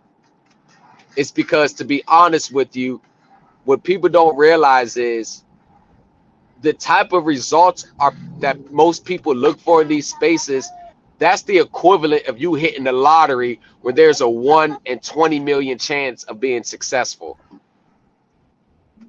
I'm gonna be honest with you. I'm gonna Yep. be honest with you.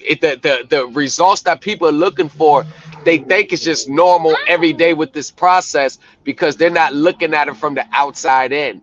But you're really asking for a bank to send you a letter and say you don't have to pay anymore just because one document was sent in.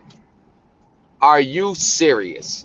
Or you're asking to be one of the richest people in the world, at least in the United States, of $100 million, with the odds of anybody getting that in their lifetime is less than 1%. Less than 1% of anyone in their lifetime, quiet fat, anyone in their lifetime having 100 million in their lifetime, generations, and you got people selling packets for that when the odds of success is 0.0000001%, but you got thousands of people buying in to being that 0.1%. Is it possible that one day it goes through for you? Anything's possible one day, but the probability of it ever happening in your lifetime is so slim to none that most people should reject that notion based on the odds alone. Like they don't even look at, oh, I'm doing a process for 100 million. They just look, oh, I got 100 million. They don't look at, yo, do you know how many people would love to raise capital 100 million that don't?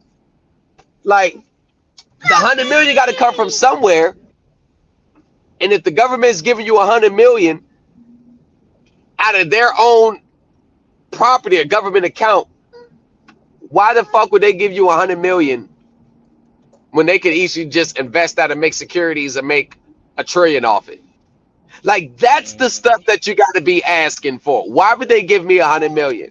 And if they give me this 100 million, does that mean everybody that has the same document like me or purchase the same document from the teacher, does that mean they got to give all 50 of us 100 million? So is the government really just going to give out 50 checks of 100 million a piece? Like, you got to look at that too. It's just the point that too many people are so focused on getting out of their desperate situation because it's only the people that are in financial struggles who even purchase those packets. It's all, listen, y'all, look at the demographics of the people that I've seen that sent me copies of those $100 million registered bonds, and it's all people who couldn't even afford the Telegram group for $500. So Yep. why are you doing a process? Why are you doing a process so based solely on desperation? It's solely based on desperation and getting out of your immediate financial position. And even if that was the case, why are you shooting so high for 100 million, knowing that you've never had 100,000 in your bank account at one time in your life? Like, you got a credit score of 520, but you're trying to get $100 million. Like, it's the it's that mindset. And I hate to say it, but the only people who fall for the $100 million pipe dreams are people who come from a poverty mindset, who never really had major success in their life. And they want to use that 100 million to Yep. overcompensate for their lack of financial success in their lives. And that is the problem that I see with a lot of people doing those 100 million, 50 million bonds or whatever bonds, whatever, because to be honest, realistically, They are so desperate to get out of their financial situation that they don't even seem realize how crazy in the mind they're starting to become based on the fact that the government or the belief that the government is going to go into a check account, their revenue account, and give you $100 million tax free, all for the sole purpose that you presented a birth certificate to them and a social security number to them, and that is supposed to pull the cloak off them. Then not looking at the fact that if they give you $100 million, and if you give that to your sister, a brother, a cousin, or you Xerox the copies of it, and other people start to do it, that they will bankrupt this country. The country will be bankrupt. There will be no guarantee on your securities. The TARP program will be done with. The your 250,000 deposit insurance will be done with, because they got to pull money from everywhere to give everybody 100 million who shows up with that paperwork. The whole country be bankrupt. So you'll have millions of 100 millionaires with money that is going to be so worthless, because if you give all those people $100 million, the value of the money will drop. Want to know why? Because once the people at the factory realize there's this document where you can get 100 million from, they're quitting their job. And why would anybody work now? Why would anybody work? Why would anybody work? So you got everybody walking around with 100 millionaires, but there ain't nobody making the cars they want to drive. There ain't nobody paving the roads they want to drive on. There ain't nobody flipping the burgers and fries from the restaurants to the fast food they like to eat. There ain't nobody at the movie theaters they want to go see. There is nothing for you to spend that money on if they had to honor everybody's who came through with it.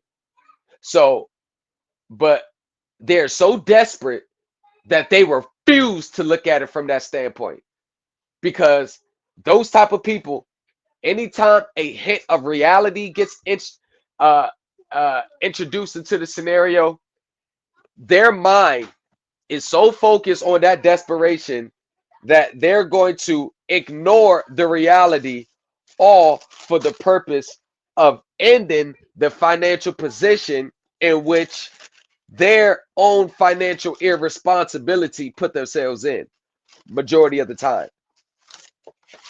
Like they no, it's no one's else's fault why their credit score is a 520, except for the fact that they are horrible at honoring their obligations. It's no one's fault that they got evicted, because they control whether they get evicted or not. There's no one's fault that they got the car repossessed, but their own.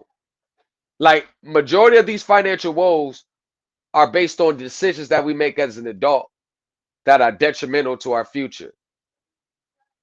Even down from the parents who put the kids in a messed up position from the beginning by getting electricity, water, lights in the kid's name when they're young, they're not paying the bill. Now your kid got a debt before they get something in their name and refuse to pay the bill. Like, I've seen parents do that.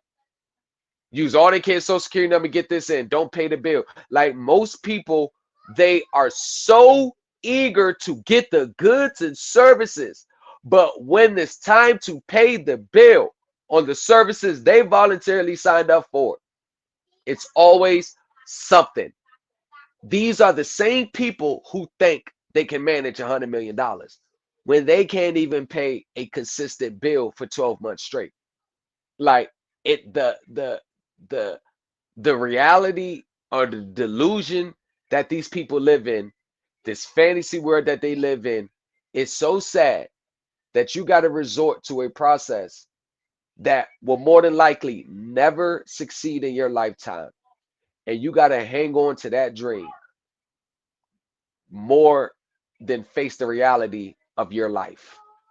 That is the sad part there, where you will hang on to that because the reality of your life has nothing, it's nothing to hang on to. Unless extreme events happen to you, you're the only one who can change your financial position. Your financial position is not going to change because you sent in a document for $100 million at the Treasury. It will never work. And as soon as people accept that and stop trying to fight me or fight y'all about it, the sooner they can snap back to reality and start to make a change that will be beneficial to their financial future. Yeah, go ahead. I'll pass the mic. Yeah, peace to the chat, man. Peace to everybody here, man. Everything the brother is saying is, I feel like the deacon in the church, man. Just come on home, man. Yeah, I'm sitting here laughing, and at the same time, I'm biting my tongue. Like, man, it's sad at the same time, man. It's like you can really go in and out of these emotions with these people because they really believe the illusion is real, and it's got a lot of people by the chokehold, man. And it's ego, it's desperation, it's greed, it's the unwillingness to accept the fact that you made mistakes. I mean, it's all in one big pot, man. And people take the variations of whatever is in there, and they going about it on their own life, but that illusion got them, man. It's sad, man, but it's funny at the same time, man. When you be talking about it, man. But it's ay ay ay ay ay ay. You know, I mean, I don't try to be funny, but yeah, I'm not. is Because the thing about it is, by me not knowing none of this stuff at the time, I was even wise enough to know that, man, the guy, when people were saying that you can do that, we doing this process, I'm like, 100 million. I said, man, you know how petty the government is? They don't want to give up nothing. I said, man, them people ain't about to give you no 100 million. But that was just a practical way of looking at it because I was looking solely at the numbers. I'm like, if they give me 100 million and I show you evidence that they gave me 100 million, and then I give you a copy and they don't give you the 100 million, like you can actually sue them for damages. Like they got to give everybody they gotta honor everybody because the premise is all you gotta do is have a birth certificate to get it.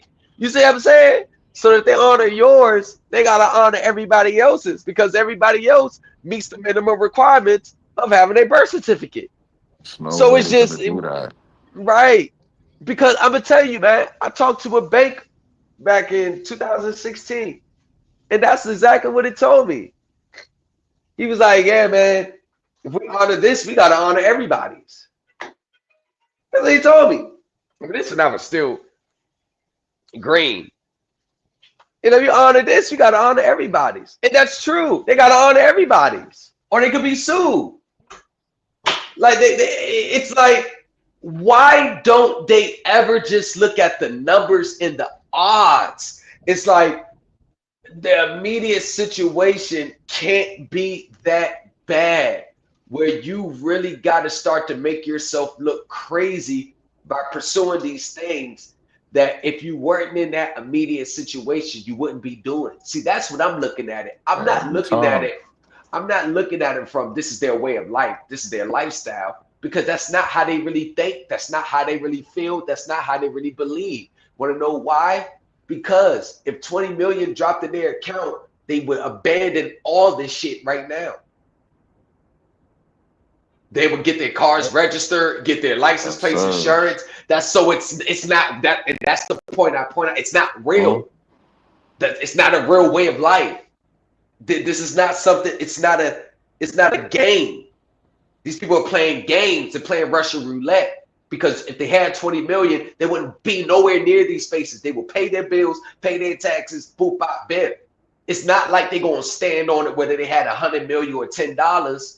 But my thing is, out of all these assistance programs out there in the world, all these, you might have to go eat shit for a while. Why does everybody, well, not everybody, why do a lot of people come to these spaces after they're already in trouble? Like, I mean, they don't know how much time consuming this is, how much time it takes to get this shit right.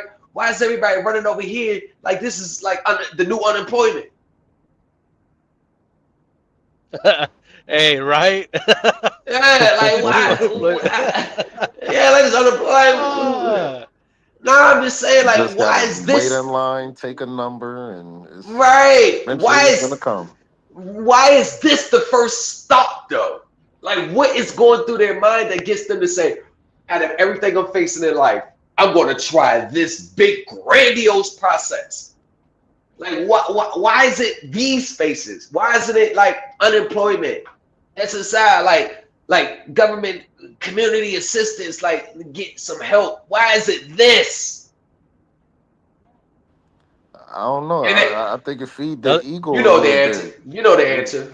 You know the answer. Man, I The G and I D, the greed I'll and say desperation. I'll say this, man. I saw some class being passed around about someone saying that they can send a birth certificate in with their application for unemployment, so the unemployment could pay them like $5,000 a week or some crazy shit. I'm like, what?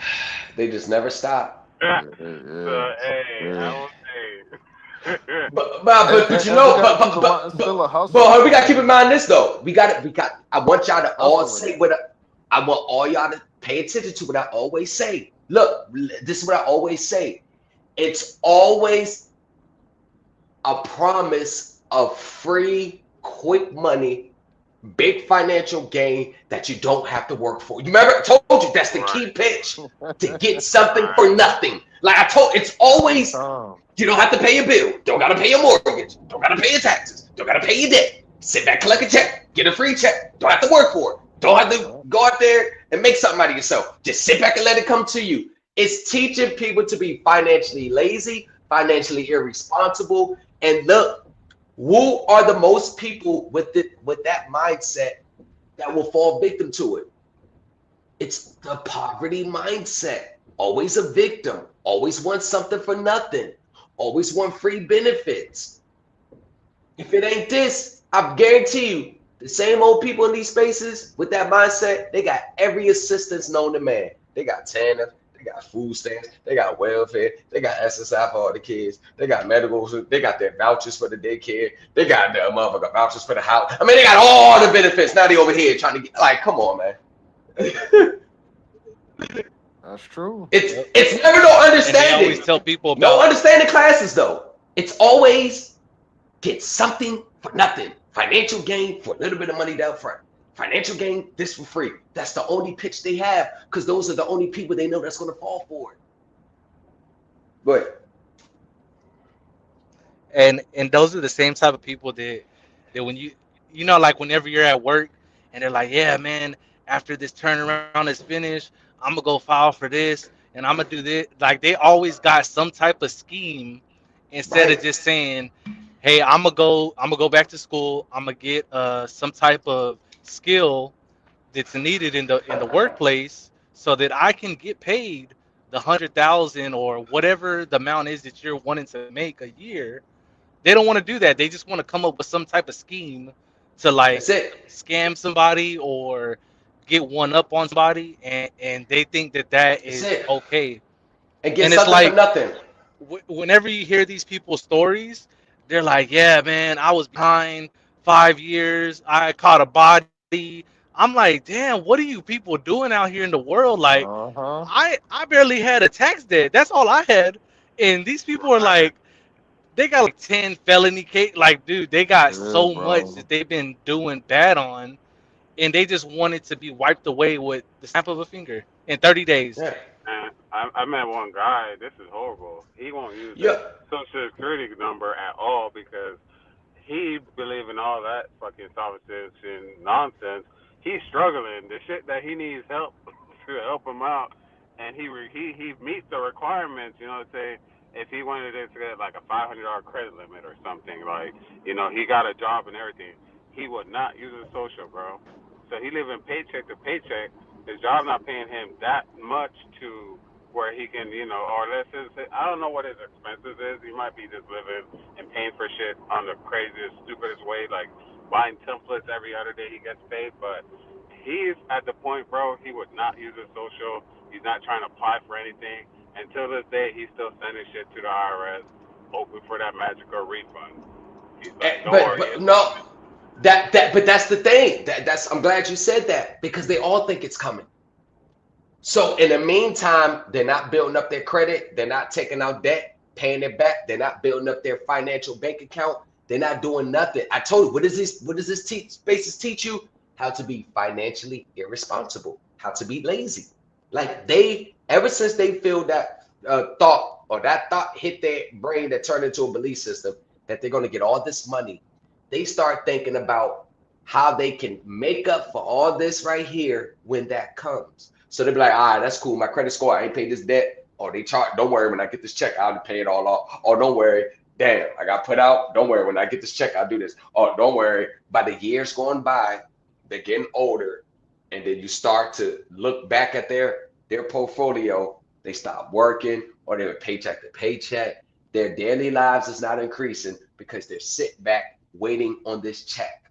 Now, this is where the insanity starts to come because once they realize the financial destruction they've done because of their own belief system is to the point where they're going to be all in because they can't stop and look back at the reality of their life because it's going to be too much to bear. So now they really need this to work because if this don't work, they know it's going to take them years to build their financial lives back up to a normal, decent credit score or normal, decent shit. So it's like they fucked this stuff up so long, they can't get approved for nothing. They got evictions, they got foreclosures, they got repossessions. So it's to the point where, in their mind, this is all they got because they don't want to do the hard work to build themselves, their credit back up. When I first came home, I was broke, had nothing.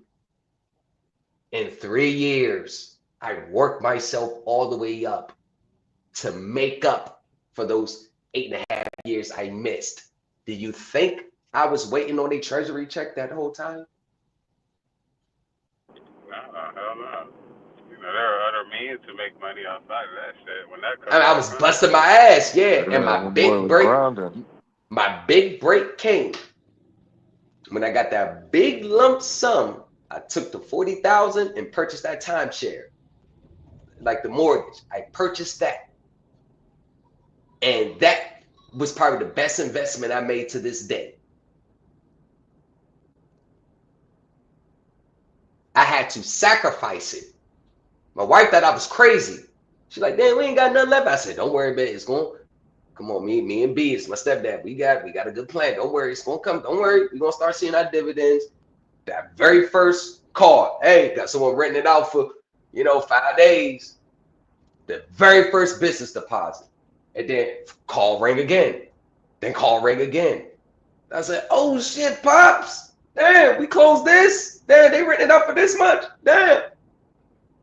To the point like, "Oh shit, I done made that 40,000 back 10 times. I'm playing with house money. I done got my original investment back. I mean, I paid the fees. The fees. I paid the monthly fees and all that stuff. But I'd have been made that back. That was the best investment. And then I said, you know what? Hey, but look, check this out. So Yep. let's use you as an example of what you just said, right? So from the closing date to your actual first day of where you received the money in your bank account, how long was that? From the time I got it to the uh The first payment. first payment. Yeah. Woo. Uh, it was like almost 2 months. It was almost, yeah. It was, Two, maybe 3 months, right? yeah, around that. So Yeah. Yeah, I was in the red so that like let's time. yeah, so and you don't even know if it's gonna work. You don't know how Right? Oh, much I you're had gonna no get paid. idea.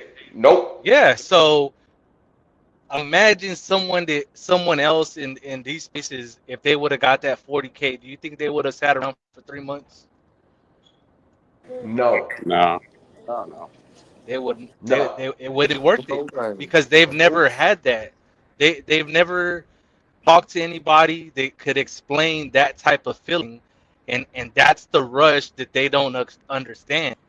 It's like, damn, I just put 40 bands down. Let me see how much I'm gonna make. Yeah, They and when you get that first payment, you're like, man, that shit took forever. But you know what? Now you don't have to worry about nothing. You don't right, have to you don't have to go drum up new business because that's something that you invested in and had to go through the aches and pains of like the hard part's already done. It's already generating money. but that first before that first payment, bro, like I literally spent everything I had. Like we literally was down to like our last 5K. Like that was it. But that, I mean, I literally dumped everything I had into it. My stepdad presented me a good plan. He ran it by me, and he was like, "Just be patient, trust in the Lord. Be patient, be patient." I'm like, you know what? This, I'm already there. Ain't no sense to keep being anxiety about it because I knew that I was thinking about the future. I'm thinking about like today, then. I'm thinking about high school graduation, college. I'm thinking about all that shit. If it was just me, I probably wouldn't have did it. I got 40 bands. Let me try to flip this, do this here. But I was like, so many people will get that lump sum and buy everything except something that's going to produce them money. Because I was reading a lot of investing books, a lot of entrepreneurs, people who started out from nothing, now they're millionaires. I read a lot of that. I've tapped into the Joe Rogan podcast. I was doing a lot of this. I was like, let me do something different. Let me do something different. Every time I got lump sums in the past, I always blew it on stupid shit. I said, let me do something different. So, yes, it was a risk. Yes, it could have backfired on me. Yes, I could have probably just now trying to get out of that hole. But I said, you can't you you have to be able to take risks. Did I step out of my comfort zone? You're damn right I did. Did I step out of my element? You're damn right I did. Thank God I had my stepdad that knew about all that, that was advising me, and I met down with them and their lawyers. And then when we closing, they're going over everything with me and this, getting insurance and buying this and getting this and protecting you this, protecting that, all this. They was going over it, and I'm sitting there thinking, yo, this is what the real world is like. The real investment world. This is what it's really like this. And I'm talking, this is 40,000. We talking about people that be doing a quarter mil, investing 500K. So I can imagine how they feel if they lose it. It's 40. It's a lot, but it ain't a lot in the investing world. I mean, it is a lot, but it's a lot to me because I can't take no loss. So I can imagine the people that be losing millions of dollars a year on investments. It's like, this is the game you play. Some gonna win, sometimes you're gonna lose. I just so happened to get it right as the pandemic was ended and people wanted to get out the house. And Hmm. then, And but that's what I never forget this though. I'm gonna pass the mic. The lawyer's a white dude. He said, "It's your first investment?" I said, "Yeah." He said, "Listen here, your next few months is going to be shitty." That's what he told me, like, your next few months. He's like, "It's your first investment." I said, "Yeah." He said, yeah, yeah. he said, like, he told me, he's like, yo, yo, your next few months is going to be shitty, but you got to weather the storm. Like, we got companies all over the world. Their parent company, all their assets, they make millions. They say, but your first few months is going to be shitty. Like, it's going to be shitty. Just don't. You got to weather the storm. It's going to be shitty. But I guarantee you, when you least think about it, stop worrying about it, that's when your money's going to start coming. And out the blue, I checked my business account, 2,700. Call my step, hey, he's like, yo, you get that? I said, yeah, what's yeah, you got a client. And then ever since then, ding, ding. My stepdad, I pay him. He gets paid. I don't deal with nobody. I don't talk to nobody. He does it all. He sets it all up. I only come unless they want to see me, the owner, in person, or I gotta be there. Or the real people who own that shit. something for a meeting because we do got to meet like the investors. They got to meet like it's like a Yeah. meeting. I'm an investor, so we got to meet. So I got to drive 2 hours out there. They put us in this big corporate hotel and everything's nice, free. We don't pay for nothing. We could use the park if we want, whatever. I might go into my room, my property I purchased. I might go in there, chill for a couple hours, and yeah, but yeah. And since then, it's to the point where I'm looking to get another one. I'm looking to get another one. They got some packages for me. I think I might upgrade. I might upgrade, get another one. But I realized that I knew I had to do something outside of these spaces. Because contrary to popular belief, you're not going to be a millionaire in these spaces unless you got a big commercial real estate financing where you had to put like 2 million down on the property. You see what I'm saying? Those big Yeah. transactions. Then you can reap good proceeds benefits back off that. But I realized, and this is the part where I'm trying to get all those other people in these spaces. This process does not avail you from the work ethic that you got to go out here in the world and make something of yourself. This process does not mean that doesn't apply to you anymore.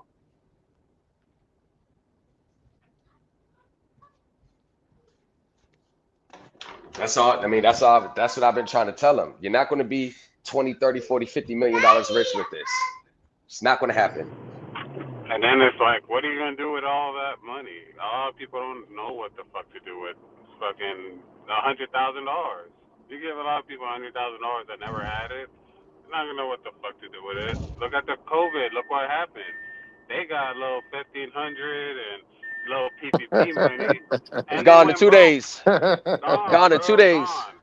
Little Right. PPP money, man. Yeah, gone in 2 days. Gone, Went and bro. brought a whole bunch of shit. But you are right, and that's why I go back and say this space or these processes. A lot of people are looking at it from a blessing, but they don't realize it's a fine line between this space, these processes being a blessing or being a curse. I guarantee you, y'all, 80% of the people who have been in these spaces for a long time and paid for the quick fix that never work. I get the emails all the time. This space has done more to hurt them, set them back, put them deeper in the hole than they would have been if they never were introduced into this shit. I had a person send me a long email saying, I'm so sad. I feel so bad and I lost my family behind this. I should have never took part in that shit. Person lost their family behind it. They just lost it all. And I see that happening a lot.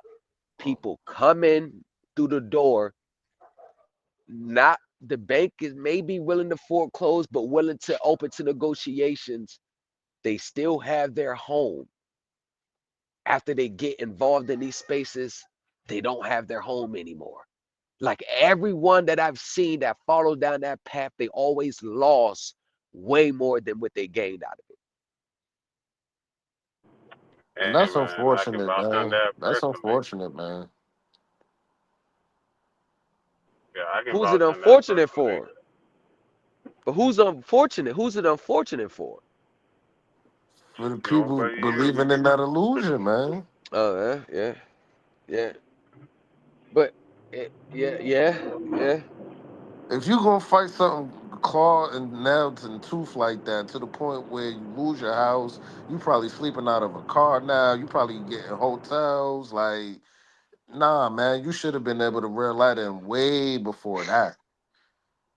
Cause there's people learning some of this stuff out of their car, man, or they ain't Yo, in their house no more. Like, whatever. Like, that's nah, that's a crazy. fact. That's Last crazy. year, last year I had a person call me saying they lost their house, no, lost their apartment with dealing with someone who told them that they paid $1,500, but the person didn't have, and it would get them out of their rental contract. They got the $1,500.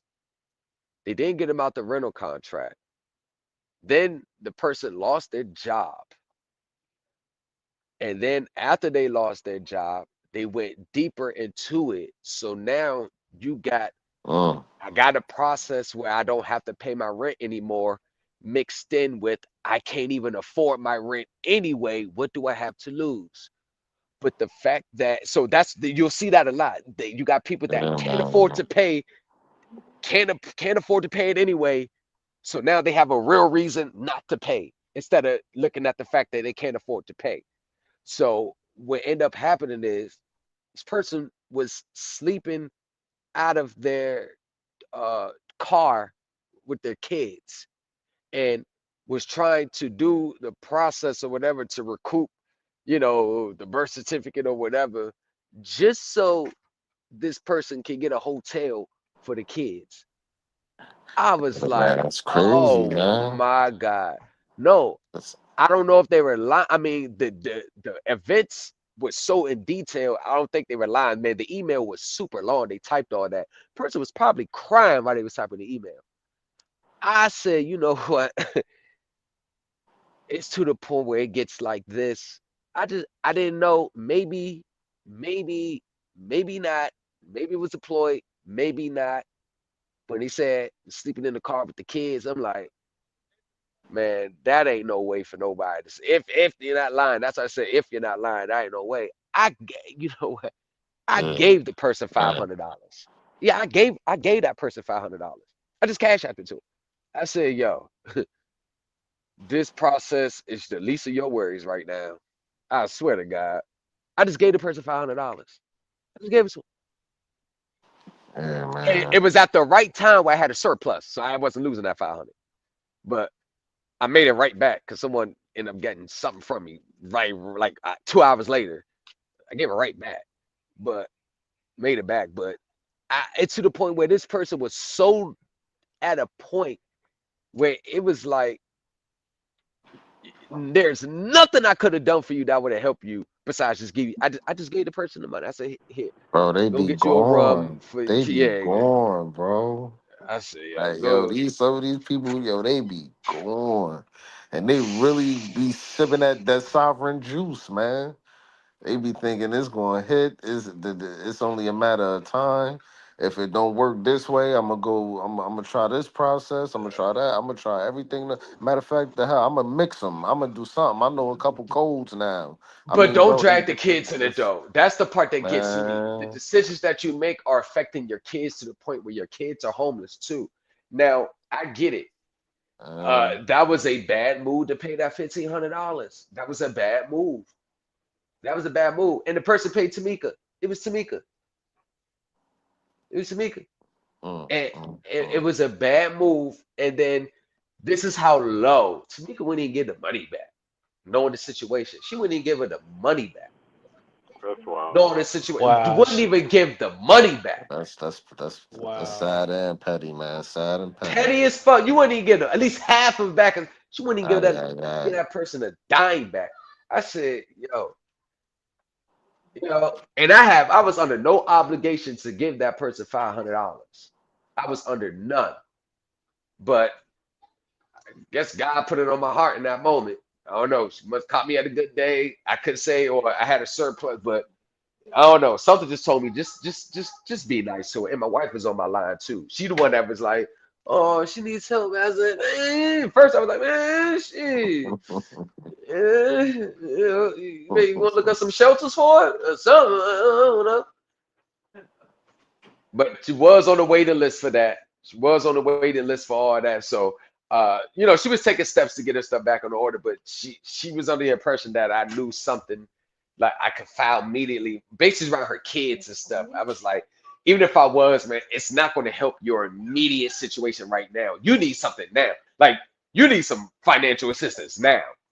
And they offered to pay. I could give me $20 now and pay. I said, you know what, lady, keep your money here. Just take this. Please get off my conscience. You know what I'm saying? You know what I'm saying? Like, please get off my conscience. Yeah, That's here. so good. Right. I said, here. Yeah, because I'm gonna be thinking about you all the rest of the day. You know what I'm saying? Like, yeah, here, get off my conscience. Here, now here's the 500. My conscience is free. Woo! Yeah. Yeah, y'all know what I'm saying. Like, nah, man, come on, Yeah. man. I feel you. Yeah, is this a test from God? Like, what is this right here? Because ain't no like, what is this? I hope if it's a test, I ain't trying to fail it. So Um, I just gave her the money. I just gave her the these, 500, man. these I processors, man, they yeah, got people, bro. And like you said, man, That's maybe like why. maybe the first time, okay, you ain't know, maybe the second time, but yo, after a while, it you got to know what you're snap. doing. Not, bro, people be in this joint for years, man, 5 to 10 years, man, and Years. just in it, no success at all. So at that point, Like, what is it? At that point, what is it? bro, You chasing your own ay, greed. You ay, chasing your ay. greed. You chasing your greed. I don't care what nobody say. You chasing your own greed. You chasing it. You on tilt. Y'all know the person That that ain't can't funny, fold a man. hand. That's not funny, man. Nah, it ain't funny. Y'all know the people that can Yeah. never fold a hand, and every hand don't know how to fold for nothing. Always calling shit, always taking the extra card, ain't got nothing, fucking up the rotation of the cards. You know what I'm saying? See, damn, you would have folded your fucking hand. Nigga, that would have been my king. I needed 5 or 6. I bust out with the king. I'm like, God, that was your king. Man, fold your fucking hand, man. God damn. I Said, said, I be damn. mad. I said, yo, you in every, but you really can't tell nobody how to bet, man. I be getting the fuck up. Them motherfuckers to fold. They don't know how to fold. They in every hand. They calling everything. You Uh, sitting there with a pocket pair. Like the fuck? Like I'm be honest with you, man. Like some people don't know how to cut their losses, and it goes back to the fact, but like I said, it's not really at certain point. Most people just be looking at how much money they spent in it, and they don't want to walk away from it. They don't know how to take a loss. Like nobody likes to take a loss. I get that. But when you're in the business world, you're going to take loss. There's some months where I didn't do this year. I didn't do this year was a very tricky year for me. It went up and down. Like 2023, it'd be like 25,000 a month, 37,000 this month, 20. This mhm. year, the inflation hit hard. I'm talking about 17 a month this month. I made about 15 this month. I'm like 15. All right, 15 this month. I think my lowest this year was like 12. I'm like, oh yeah, that inflation is Yeah, yeah. that But what do you say? It's sticky. yeah, that shit's sticky. Yeah, man. That shit's yeah, man. I was like, God damn. I can't Yeah. wait till 2025 when shit expensive. I get back to that 37, 40 grand a month. That's what I like to see off that. Yeah. It was very, Uh, it was very up and down this year. Very up and down. Very, very, very up See, and and down. you're a business owner saying that. So what makes these other people think that they're just gonna get over on some type of process and think that they're just gonna be winning every situation they're in, they're just winning and winning and winning and winning. Like Yeah. where does the bad times, what, like, that's when Right. you're really tested. Right. Right. What happens when you don't have customers coming in?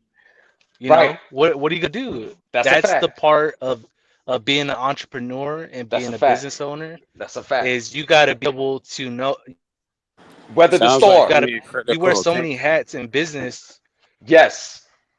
Yes. You said If what? you don't, if Nah, you don't got critical thinking, you ain't gonna make it in any space. Yeah, nah, but you're I like playing the point. chess every But day. yeah, but I like the point that you just made, Thomas. It's like exactly. Even as a business owner, I had to be innovative. I had to I had to I had to weather that little patch when it was slow. It was like I think like right around like right after I let my mom and my stepdad take the kids there to use it for like 5 days there. I knew I was going to take a loss on that. I knew I was going to take a loss, but after that, I was like, damn, it got slower. So I was like, shit. I called. I had a meeting with my stepdad. I said, what can we do to, let's do deals. Let's do this.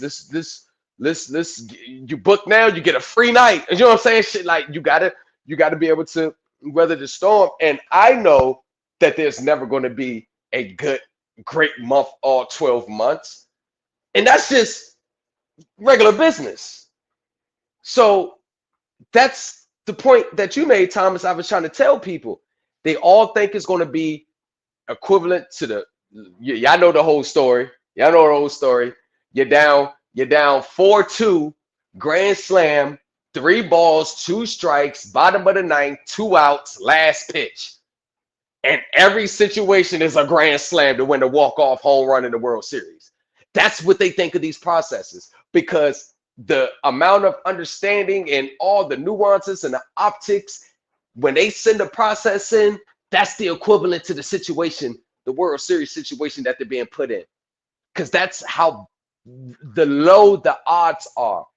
I don't do processes just based off the information and knowledge itself. I'm looking from the outside world. They weigh how they see it. I'm looking at the monetary amount, and I realize the more money's involved, the more resistance that you may face, the more scrutiny you're going to face. So if I'm doing a process for someone or representing someone on their claim, and it's something like a mortgage transaction or the amount is 200,000, 300,000. I know that shit's going to be scrutinized. So I know the best way I can only be prepared is if I'm going directly by the book. Nothing that even hints to a frivolous or sovereign citizen method can be a part of that because it's already an uphill battle. What people don't understand is every no matter from what scale you start from, the minute you start to go against the norm mindset, you are swimming upstream. There is no such thing as an easy win with this. There's no such thing. Every win that you get, it's some type of effort that has to be put in, has to be some type of understanding. Like all that takes time. Just like self-made with when you called the IRS today based on your 2022 tax situation. When you call today, you know what I'm saying? Yes, There's sir. a next step that you got to go through. It wasn't just no, and I told everybody, it's not just no quick process. Boom, they go to check. I've been said that, but it wasn't no, nah, this ain't right. This ain't legit. You ain't getting none of that. You just got to verify your identity. And then you move on to the next phase. Yeah. Uh-huh. Uh-huh. Yeah. Exactly what he said. And to be word for word, verbatim, verify your next steps so they can issue your refund check, according to if that what he told you earlier, or refund or whatever. Yeah. He basically said it's once I go in and verify everything, he said it Mm, would it'd be smart of me to bring in my the 2020 a copy of that return, two forms of ID, and let them verify who I am. He said they're gonna verify it, and I should be good. He said the clock gonna start back over in terms of process and everything. But you'll probably be expecting something within 120 days, but that's just standard. I told him mm-hmm. no problem. I told him no problem. Yeah, I yeah, told him no problem. yeah. And I think it'll be before 120. I think that's just the max standard that they give. I Uh don't think huh. it's gonna be the full 120. Once they verify your identity and there are no other processor issues, it's usually between like 4 to 6 weeks, no more than like 2 months. Say no more. Hmm. Good to go. Good to go. But that is a practical return, and the amount is not so overwhelming that they're not looking for a reason to deny you. Mm-hmm.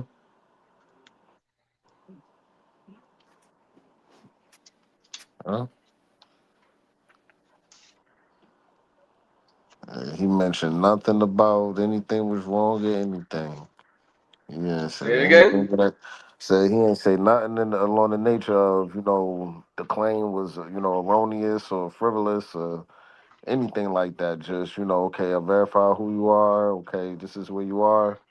Well, I'm actually relocated. Okay, don't worry about that, sir. You can go on our website. You can just put your location in. We'll find a IRS location in your area. Could walk in. I verify your identity. Bring a copy of your tax return, and you should be good to go. It's just glad for glad you called the IRS today. It was a Mm-hmm. female. I was on the phone at first, but she transferred me to another guy, and yeah, I don't know. I guess he was in a good mood. It was a Monday. It was the first thing in the morning. Cause I was on hold for a while, but I told Mom I wasn't getting off the phone that day. I got time, so I just waited it out, and yeah, was on the phone probably about an hour and a half, and it was good to go.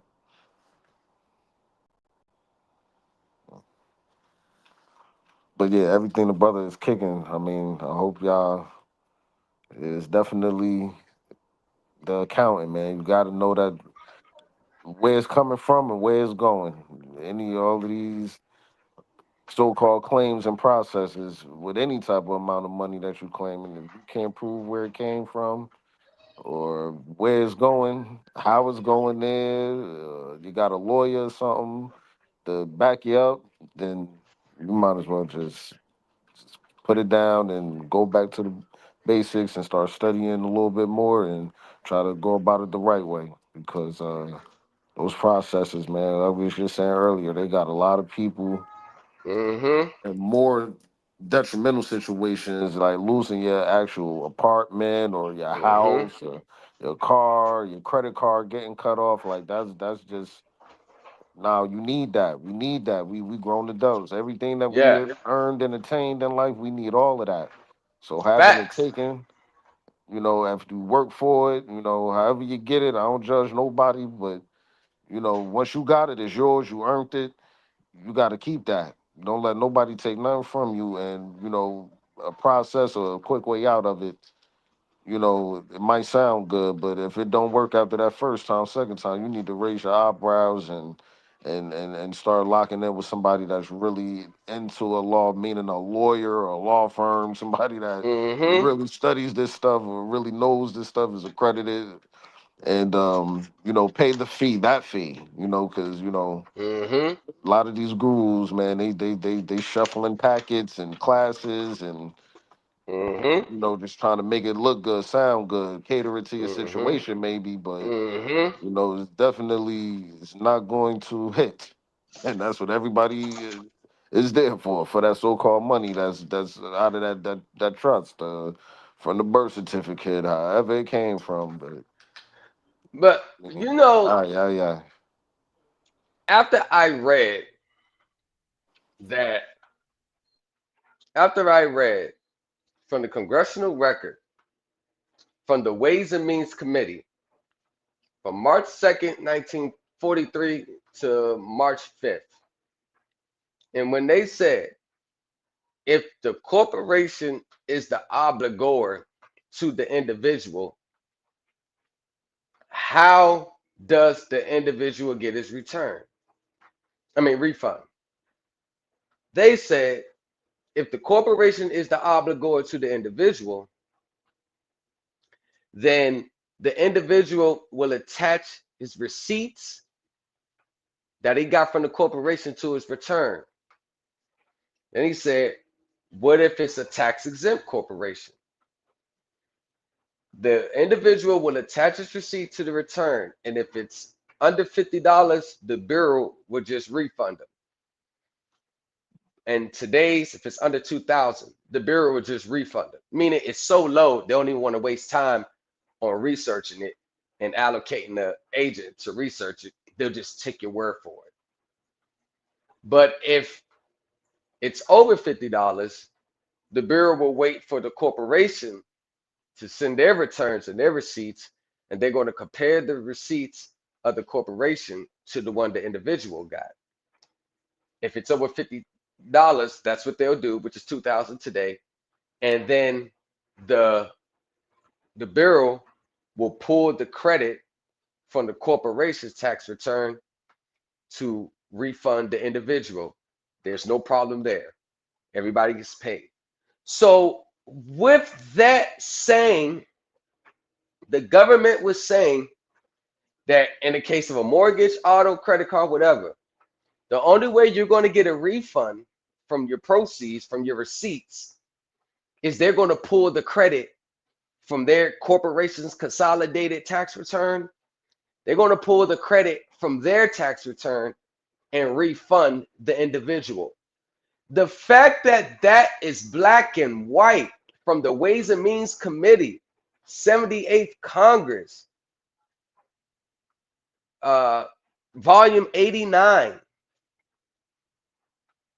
The fact that that is on the congressional record, and you can research it yourself, the fact that that is there, right? That should have ended any and all hopes of a SESTK private trust fund that's going to refund you for your mortgage or pay your mortgage. The fact that people are pursuing that from day one, given the fact that hearing, that proceedings and debates took place in 1943, and people are doing processes that's totally against what they said is the correct way to do it, it lets me believe that 90% of people in these spaces do not read. They just follow instructions. If they all would have read that from the beginning, there'd have been less scams, less disappointments, less frustrations, and less victim-like mentality, because they would have known coming through these spaces front door, there's no secret trust fund that's going to get you any type of refund based on your mortgage, auto, credit card, and all that. There is none. And even after I went public and read it live word for word on my channel, there is still people, just because they believe that you still can, because it's been beaten in their head, they will still try to send in 1099s and tax returns based on that assertion. But these are the people that are expecting to get something out of it.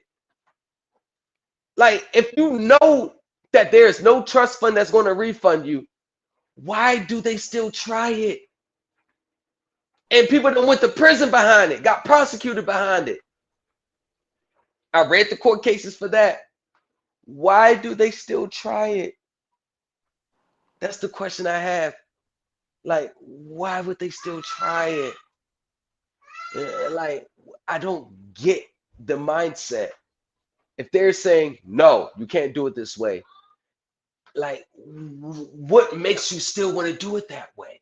Like, the teacher is more right than the congressional record? Like, I just need help with that understanding. I'm just lost. They gonna say it's on the private side, man. Oh, man. they like you said, when you beat them into a corner, they're gonna jump into another ideology. Well, no, not it's the public and the private, and then you're gonna kill that assumption. But the birth certificate, you kill that. It's Yeah, like it don't matter what you say, man. These people been in these spaces long enough, man. They know what's going on. They know. And for the newbies, don't go down that path. Please don't go down this path. Learning from some guru that's gonna sell you a template and all. Don't do it. Don't do it. Use your common sense and understand the government is going to attack every single thing that you send at them people. They're already ready for it. They already got laws and statutes. They know exactly what's going on. All right, but let me get everybody's answer to this though. I get your point. I mean, you got a valid point. But I read it to them word for word, said the proceedings and debate committee, where they said word for word, where you can research yourself. Like, they know, especially ones I've been watching my channel, they know this is the exact wording. Mm, mm. Why would they still try it? I mean, maybe, I don't know. Maybe I'm just looking at it from a basic, simple, logical step. Like, I can ask my daughter now and say, hey, would you still try it? I'm pretty sure she's going to say no. And it's like, so I'm trying to say my daughter has more sense than an old grown adult, has more reasoning ability. Like, it doesn't take, and it's not even a trick question. It's like, even the questions that I ask, once you get bit by the sovereign citizen bug, every question takes a deep meta state of thought to conjure an answer. when it's just a simple, it's like everything is a complicated. Like everything gets complicated with that shit. Like the normal simple answers, it's like I'm asking you to fill out a calculus equation. Like simple answer. And the normal right answer, they're second guessing that. It's like, what the fuck? I gotta be like, y'all, it's not a trick question. Like, it's like I just don't get it how if the people that's responsible for processing this, you got to get it. It's not what I'm saying, it's the people that's responsible for processing it. It's what they're saying. And if they're saying you're not getting a refund from it and it's a false assertion, it doesn't exist. There is no secret account with everybody's name or where you can draw from or pay debts. If they keep saying it for years, show you evidence when they prosecute people for years, put it on there. Be aware of scammers who's selling this. They put it on their dirty dozens list for every tax year. They put it out right before tax season because they know there's going to be people trying it and they're trying to bring awareness. Don't pay attention to the social media teachers. They're scamming you. And they even tell you the type of people they're targeting. They say they're targeting vulnerable people in financial difficulties. That's who they said they target. And if you look at it, 90% of people doing this shit, they're in vulnerable positions facing financial difficulties. I swear, it just doesn't. Maybe what I'm trying to ask y'all is, in the face of all that objective facts, why would anyone still fill out a 1099 under that assertion? That's just maybe I just don't get it. Maybe it's not meant for me to get.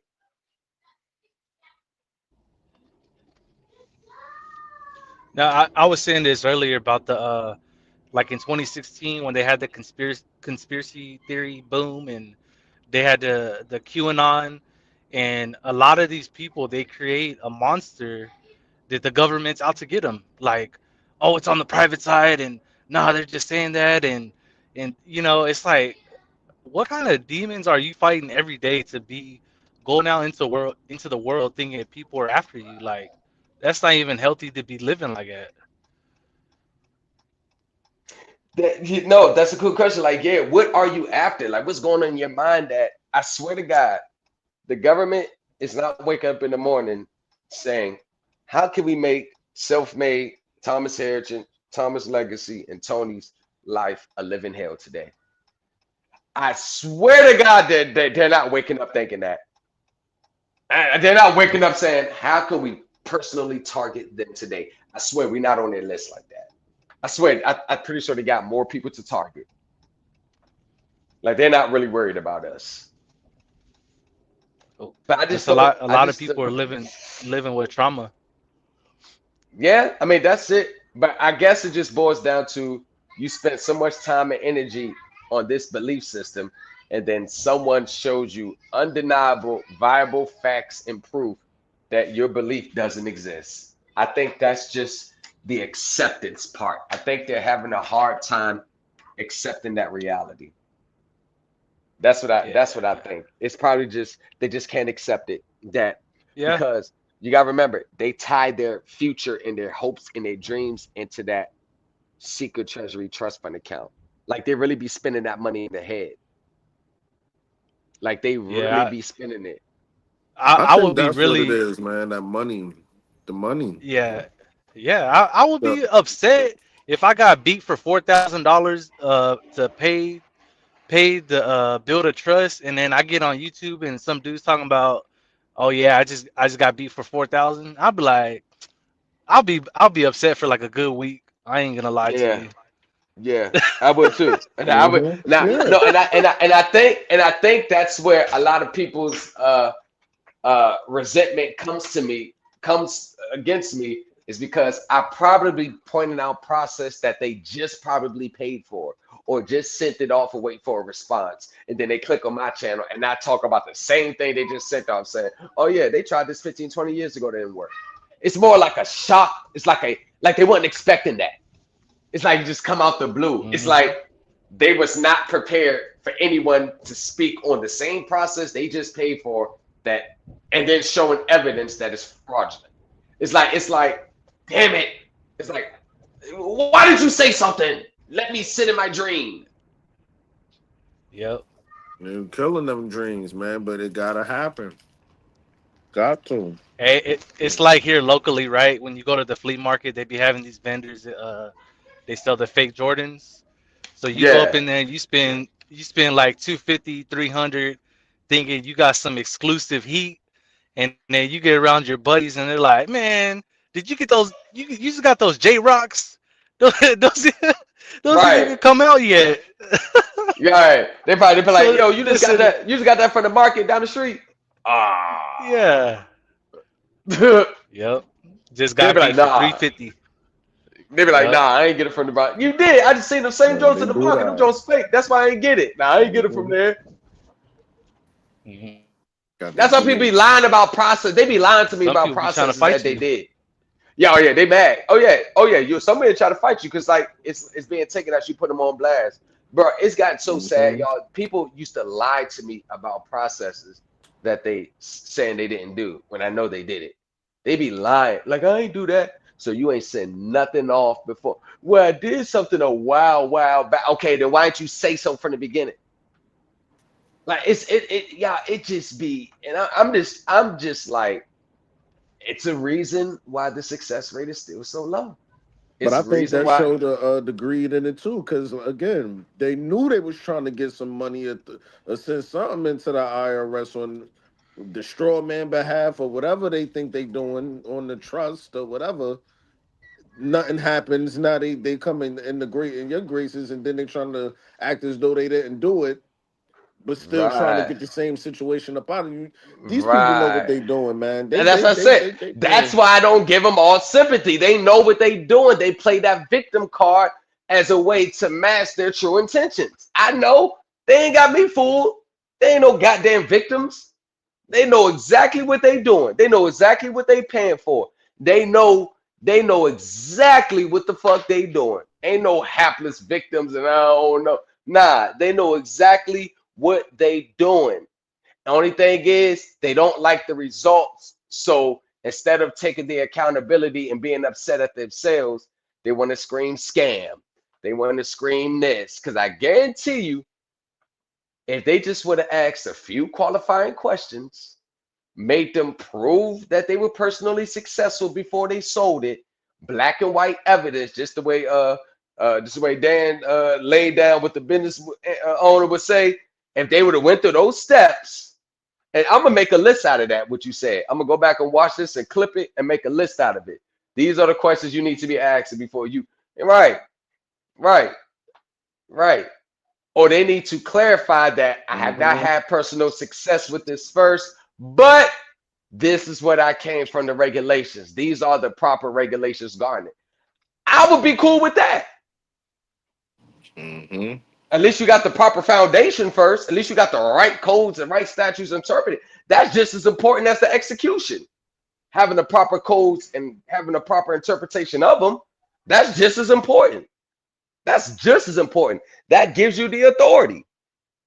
Ain't no sense of coming up with a process if you ain't got no governing authority in which you using. You know what I'm saying? So, I mean, they could at least do that. I can understand that. So people know if you paying for it, you're not paying for any success that happened. You're paying for the time and the research, and these are the proper regulations that govern it. Shit, that's cool. But they know most people they don't have the time or don't want to take the time out to do that. They want the finished product with guaranteed results. Yeah, and even on a simpler note, people trying to pay $100 or even 1,000, even $5,000 for something that's going to get you 100 million or whatever billion is on the birth certificate. That doesn't make sense. Who would show you something with that much magnitude of a value for so little?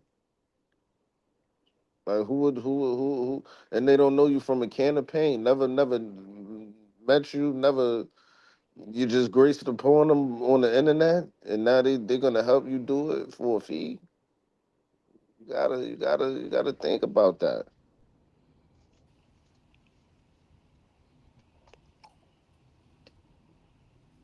Right, y'all, before we head out of here, before we head out of here, hold on one second.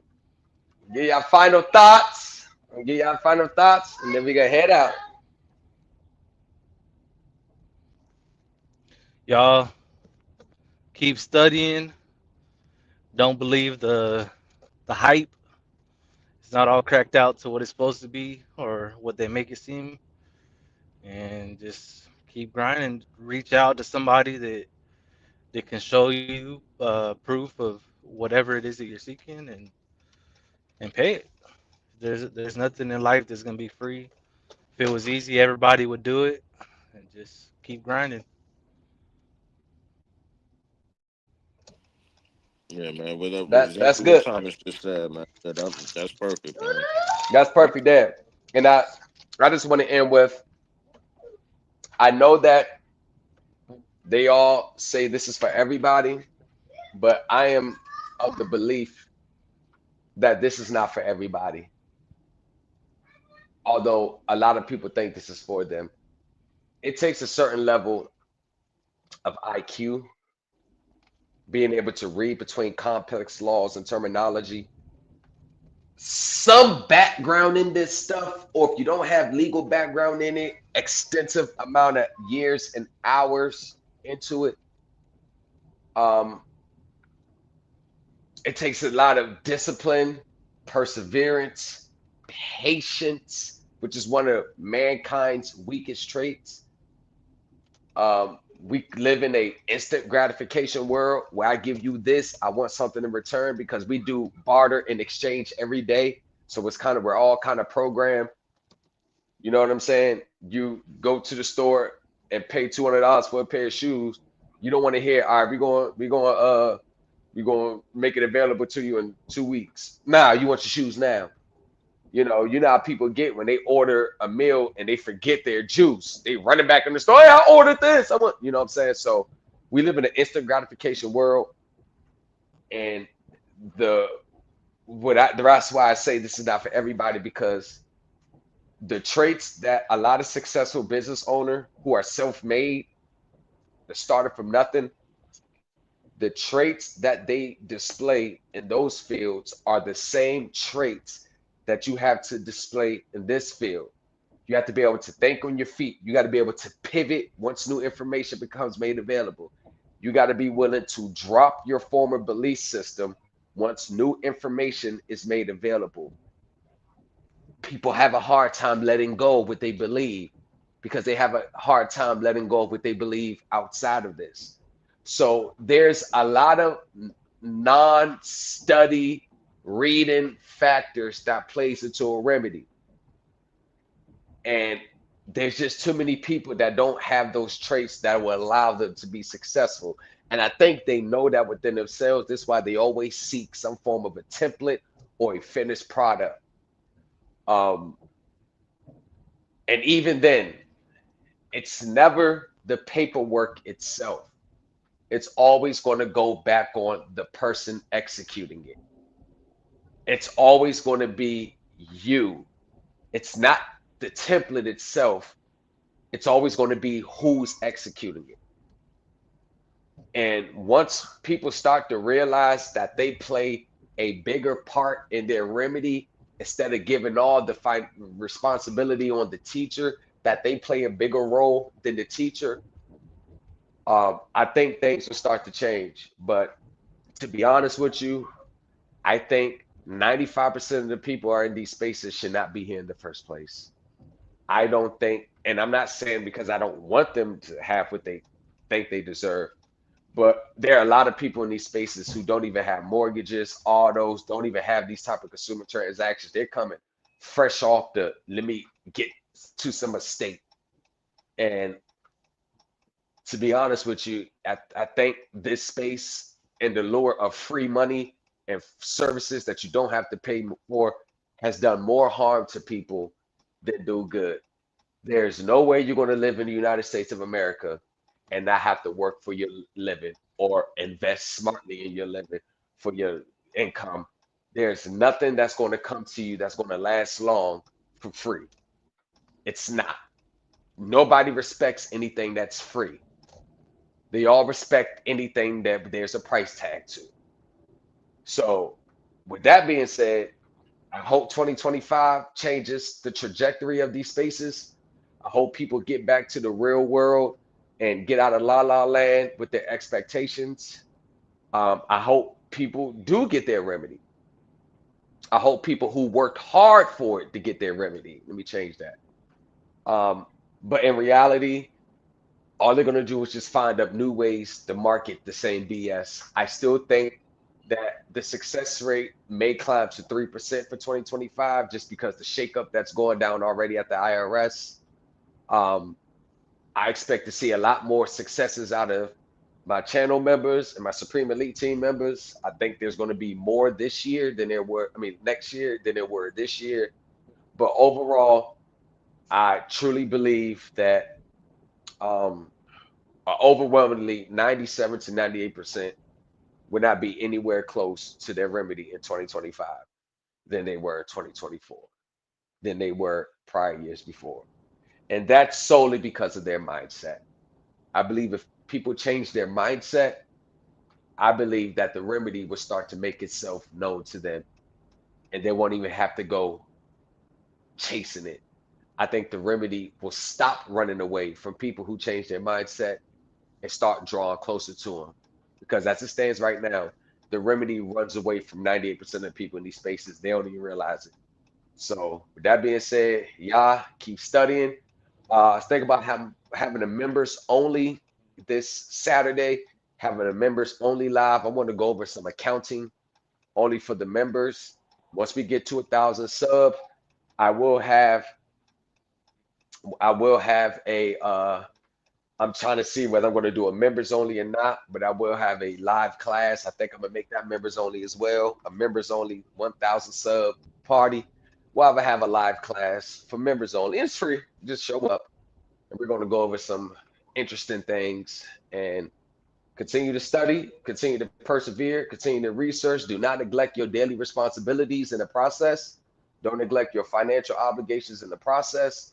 Don't neglect your family in the process. Don't neglect your spouse in the process. Do not get so lost in this that it becomes a problem in your personal lives. Take a break if you have to, regroup, go back and watch the videos, take notes, research the terms, research everything, ask questions.